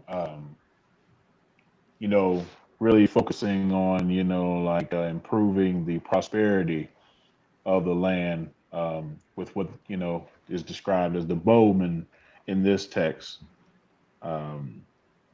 But that's good homework both from both of you brothers to really understand the psychology of what we're dealing with. Yeah, so, and this is an attestation. I like the reason why I like this one, and I actually typed this up as far as reading it. I couldn't resist. I already had it in my in that, what's the name? I just didn't want to be reading. There's a whole bunch of stuff that I got in there, but that's a prime example exactly of in history. This like I have another citation actually coming from the Asiatics themselves, talking about the Haparu, the Hebrews, so to speak, and they're described in the same way. They just keep invading and stealing. This is when the letter that's sent to Akhenaten telling him to send some troops, because we keep getting invaded by these Haparu who keep stealing and taking cattle and women. And so this is during the time when Europeans are flooding into the Levant and into Mesopotamia and stuff strong. So the point is that this idea that these white people are not savages and things of this nature, around the globe, they're trying to dismiss him wholeheartedly without having a discussion and a debate. And so all the points that he made, we can defend easily. It's just that, he messed it up with the trying to connect it and make it something biological, and that you can't support. But if you come from the perspective of culture and how your environment and ecology shapes your culture, and we have history and we have evidence to back this up on all levels, then it's a totally different discussion, because no Jews is going to have this discussion. This is why they avoid it. The moment that we have to put their culture, the merits and the psychology and the inner logic of their culture on under scrutiny, they avoid those things. They try to summarily dismiss you and try to characterize you instead of dealing with the information and the history itself. Because when you have these type of discussions, it's a whole different discussion. You have to think differently. So now, because I saw in that Karen Hunter, in the Roland Martin discussion about Nick Cannon, that there was a brother who was a lawyer asking, well, what does this have to do with what is going on now? We got so much going on. If you understood this, you would understand your enemy and why you're having to march every few months, because white people are killing you and talking about Black Lives Matter. Because there's an inherent culture of honor in this place. And so these are the things. This is why this discussion is important, because now we move beyond simply, it's some bad apples. It's some individuals who are acting bad. And now we have to discuss the entire culture, the psychology of the collective. And so and this in terms of how they, create laws, to reinforce their culture. And so this is systematic, and they have thousands of years of these behaviors. We can go into Rome, we can go into Greece, we can go into the early, Germanic tribes, the Celts. That's where the Scot Irish come from, the Celts that was spoken of earlier. They all have the same behavior. The Hebrews, the Arabs. There's a reason why when the Prophet Muhammad gets the revelation from Allah, about Islam and how to organize his people. It's amazing that the first act that he does is he go raids caravans. But if you understand nomadic pastoralists and how the Arabs are those nomadic pastoralist people, then it all makes sense, because that's what nomadic pastoralists do. And it doesn't matter if they are brown, black, or white. History has shown that those people who adopt the nomadic pastoralist life, they create cultures that are very violent. And this is the premise of the book that I'm writing, religious proselytization as a form of violence, because all of those Abrahamic religions emerge as expressions of these nomadic pastoralist cultures, these cultures of honor.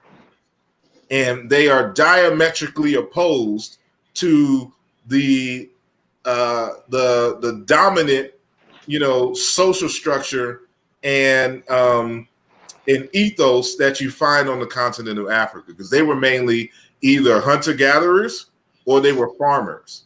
But there were a few, of course, who were nomadic pastoralists. And they all have variations of the name Hebrew in their name. But that's another conversation in of itself. But I'm not going to play any more of the video, because that's the point where, most of the controversy was made. But wanted to have that dialogue. So I'm gonna share the link one more time. I see I am Kosa. I am King Sosa. He's been asking for the link. And so here it is in the thing. So any other comments? We'll probably go for another 15, 20 minutes, and then I'll end the conversation. I have a comment. This is Brother Rob. I think this is what Sheikh hold on. was getting at. Hold on, Robert. Let Robert go, and then I'll let you go.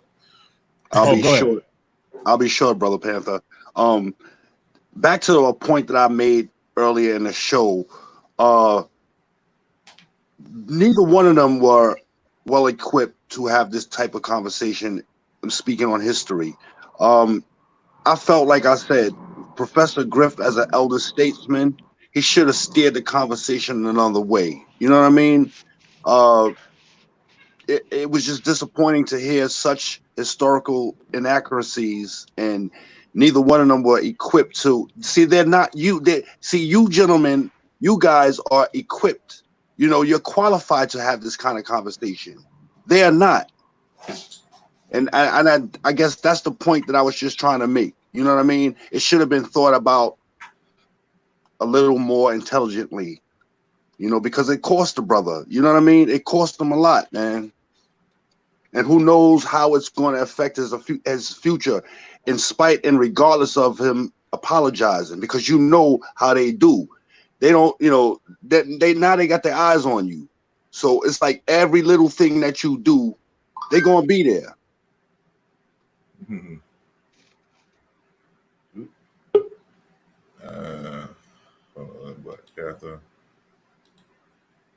There we go. Yeah, I mean, then again, see, what I try to do, I understand that there's people who are experts at things, and like we try to have we try to have those dialogues, but at the same time, I am an advocate for free speech, and that I don't believe that you have to be the best expert before you can have a public conversation about something. And so, we're all at different levels, and that is a platform that he's created. Once you put it out there, if something is inaccurate, the community will come and correct you.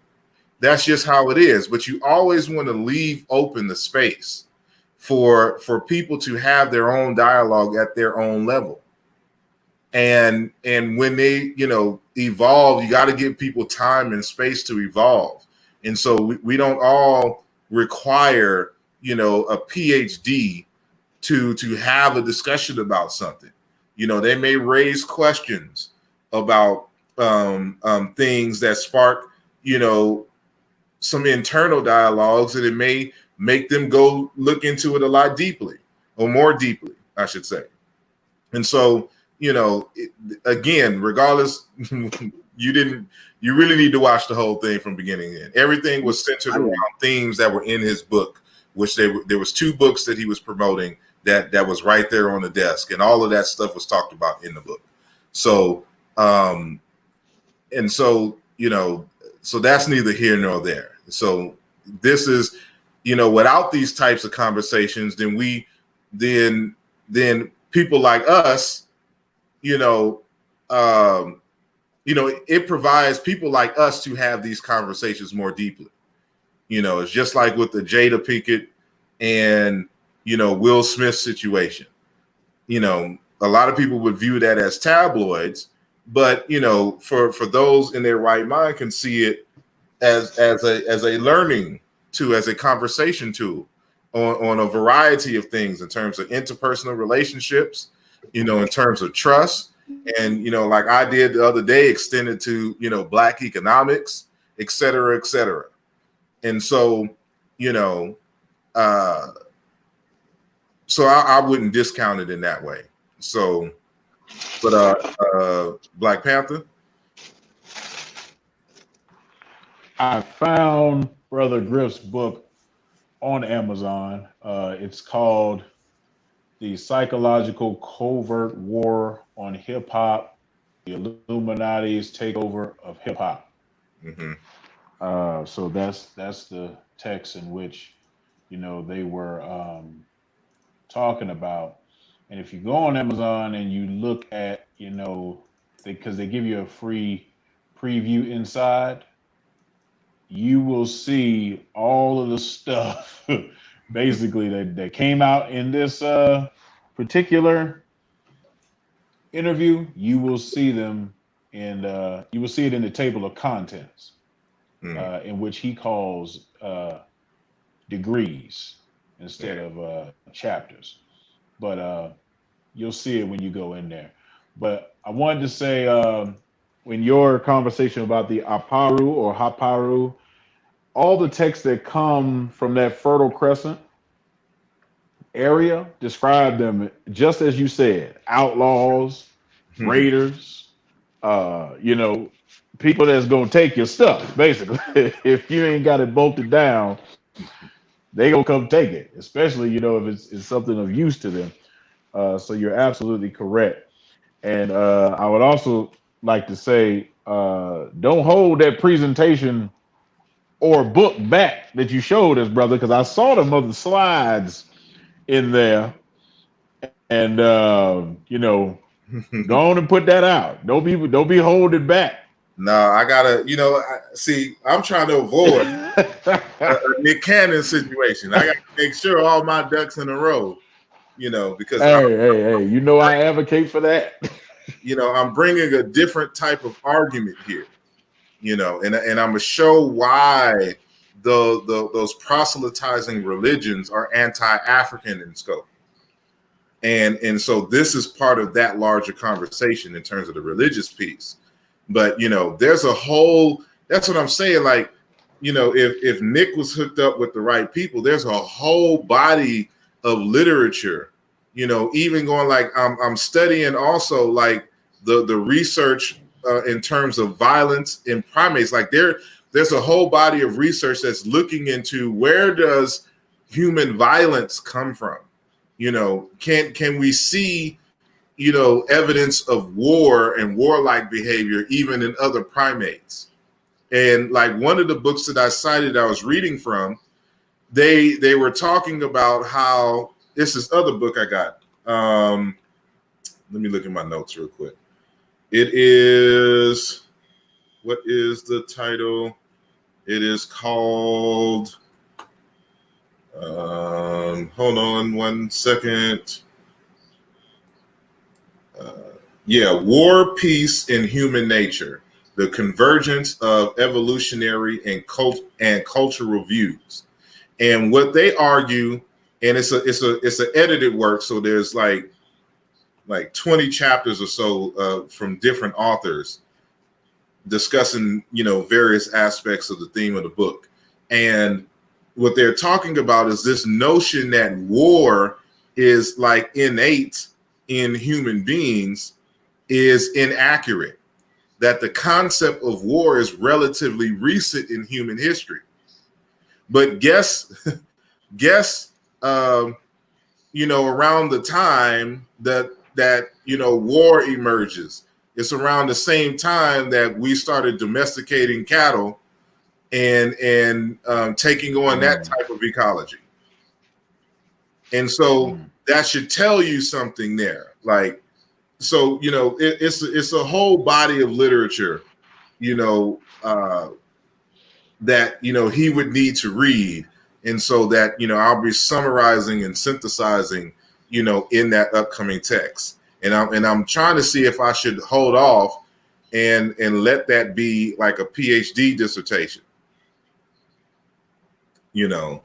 but, that's another conversation for another time.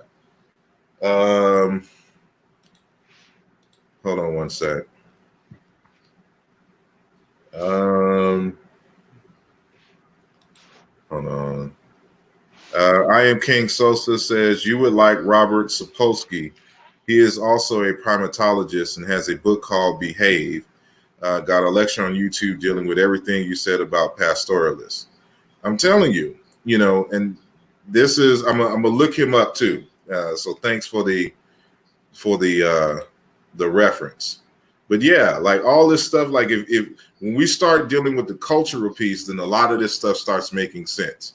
And also, and I made sure this is why it was critical for me to read that section where it's talking about these behaviors are passed down from generation to generation.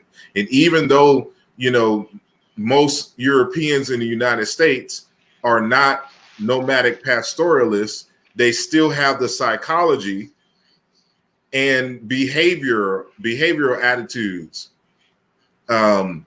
as when their ancestors were nomadic pastoralists in those steeps and mountainous areas, in those infertile, marginal places. And so we got to understand that this is why poverty, see, this is the genius of African people. This is why Ma'at was so important and why Ma'at is central to the development of being human. Because Ma'at has to deal with sharing food, hospitality. This is the characteristic all across Africa. Your humanity is based upon your ability to share. And, I don't know, maybe I can find it real quick. The monkey study. Y'all familiar with that? The monkey study in terms of sharing? I think I've heard of it. Not right offhand, but go into it. Maybe we might be able to. Okay, there's a little brief TED talk. It's about 2 minutes and 44 seconds that discuss it. So I'm going to share my screen again, and you'll see why all of this comes together, even from a primatological standpoint. This was was it about 2 years ago? Well, this was 2013. So a final experiment that I want to mention to you is our fairness study. Hold on. And so this became a very famous study, and there's now many more because after we did this about 10 years ago, it became. Can y'all see it? Yeah. Yeah. Okay, so hold on. I'm gonna start it over. So a final experiment that I want to mention to you is our fairness study. And so this became a very famous study, and there's now many more, because after we did this about 10 years ago, it became very well known. And we did that originally with capuchin monkeys, and I'm going to show you the first experiment that we did. It has now been done with dogs, and with birds, and with chimpanzees. But with Sarah Brosnan, we started out with capuchin monkeys. So what we did is we put two capuchin monkeys side by side. Again, these animals, they live in a group. They know each other. We take them out of the group, put them in a test chamber. And there's a very simple task that they need to do. And if you give both of them cucumber for the task, the two monkeys side by side, they're perfectly willing to do this 25 times in a row. So cucumber, even though it's really only water in my opinion, but cucumber is perfectly fine for them. Now, if you give the partner grapes, the food preferences of my capuchin monkeys correspond exactly with the prices in the supermarket. And so if you give them grapes, it's a far better food, then you create inequity between them. So that's the experiment we did. Recently, we videotaped it with new monkeys who had never done the task, thinking that maybe they would have a stronger reaction, and that turned out to be right. The one on the left is the monkey who gets cucumber. The one on the right is the one who gets grapes. The one who gets cucumber, note that the first piece of cucumber is perfectly fine. The first piece she eats. Then she sees the other one getting grape, and you will see what happens. So she gives a rock to us, that's the task. And we give her a piece of cucumber, and she eats it. The other one needs to give a rock to us. And that's what she does. And she gets a grape. And she eats it. The other one sees that. She gives a rock to us now, gets again cucumber.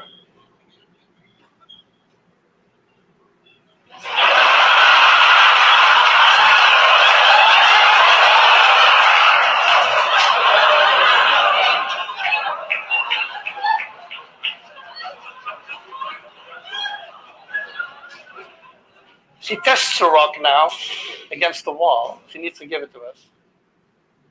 And she gets cucumber again.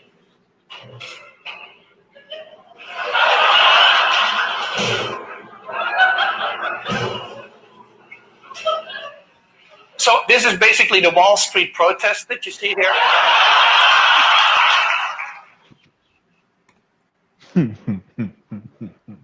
So you see what happened there. So, you know, if y'all didn't catch it, you know, you have two monkeys in a cage, and they're charged with a task of giving the doctor, you know, or the lady a rock, and as a result, they will get a treat.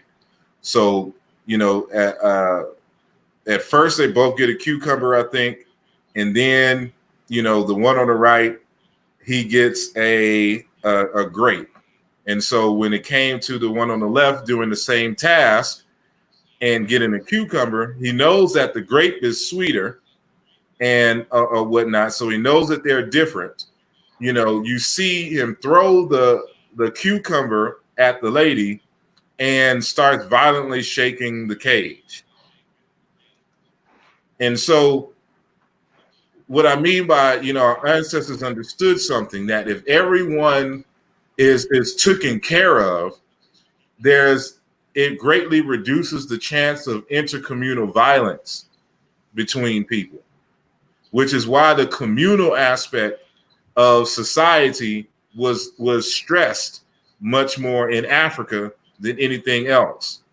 What we'll call Ma'at at this time. But in these individual pastoralist societies, where the whole concept of individualism emerges, it's a totally different attitude. And these are the people who are going around robbing and raiding, et cetera, et cetera.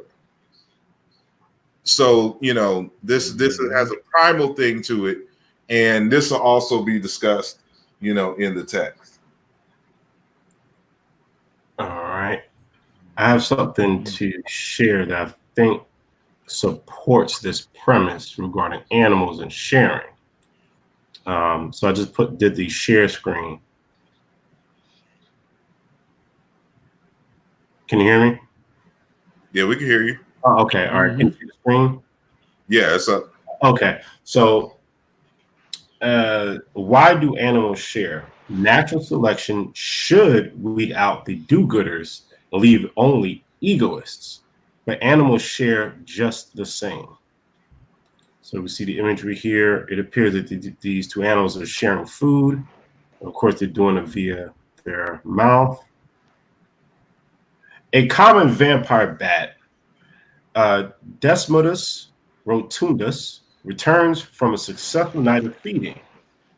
She snuck up on a sleeping cow, consuming enough of his blood to increase her body weight by 50%.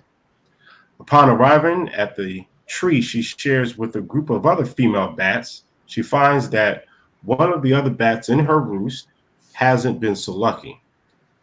For the second night in a row, this other female has failed to feed, and she is close to starving to death. The returning bat settles over her and offers her a regurgitated mouthful of her own hard-earned blood meal. Both of them will live to bite another day. When individuals behave altruistically, they act to benefit another individual of their species at some cost to themselves. Now, for those who may not be familiar, altruistic or altruism, that's behavior or philosophies of moral conduct that has to do with selfless behavior for the benefit of others at a small expense of your own. All right, continuing. From an evolutionary point of view, this behavior is hard to understand. An animal that maximizes its own health should be stronger and more able to pass along its genetic material than an animal that makes sacrifices for others. By that logic, natural selection should weed out the do-gooders and leave only egoists. Nevertheless, altruistic behavior exists not only in humans, but in social species, ranging from monkeys to blue jays, just as female vampire bats share meals with other bats in their group. Marmots delay their own reproduction to help the other group mates raise young. Sharing seems to be an essential part of social living among many species. And I'll just read this last one. Darwin himself considered altruism to be a snag to his evolutionary theory. He was especially concerned by honeybees, an example of the most extreme form of altruism, eusociality, in which some individuals completely forego reproduction to care for the offspring of others. Darwin found it difficult to explain why a system like natural selection, which would reward individuals for reproducing, would create individuals that did not reproduce. So it was seen that a person that would have this perception to say that, well, this is weird behavior, probably comes from a historical people who are pastoralists, as we discussed earlier. So I don't know if you have, I'll stop the share. Okay. All right. Cool beans. So what did you think about that in relationship to the previous quotes and resources? I think it's in alignment, and you know, that's just, you know, it is what it is. I mean, in the context of everything, and we can't say that, you know, it's just pastoralists that, you know, are violent, because, you know, there are some hunter-gatherer societies that have, you know, gone to war in the best capacity that they can and stuff like this. But it's always shown as a rarity, you know. And then, you know, the nature of farming kind of forces everyone to work together in a way. So you have a more communal sense, or attitudes and things that that emerge out of those type of societies. So yeah, so you know, these are the larger conversations that we need to have and explore. And, you know, again, so this is something that I'm currently in, you know, writing and researching, but I got all these other book projects, which is why I haven't dedicated, you know, my time to just ironing out and finishing that project. But that's just one of many. So this is why biomimicry is so important. Mm-hmm. For people that don't know what biomimicry is, it's imitation of models, systems, and elements of nature for the purpose of solving problems. And animals do a lot of things that, we can learn from it. I recently learned that animals social distance. Mm-hmm.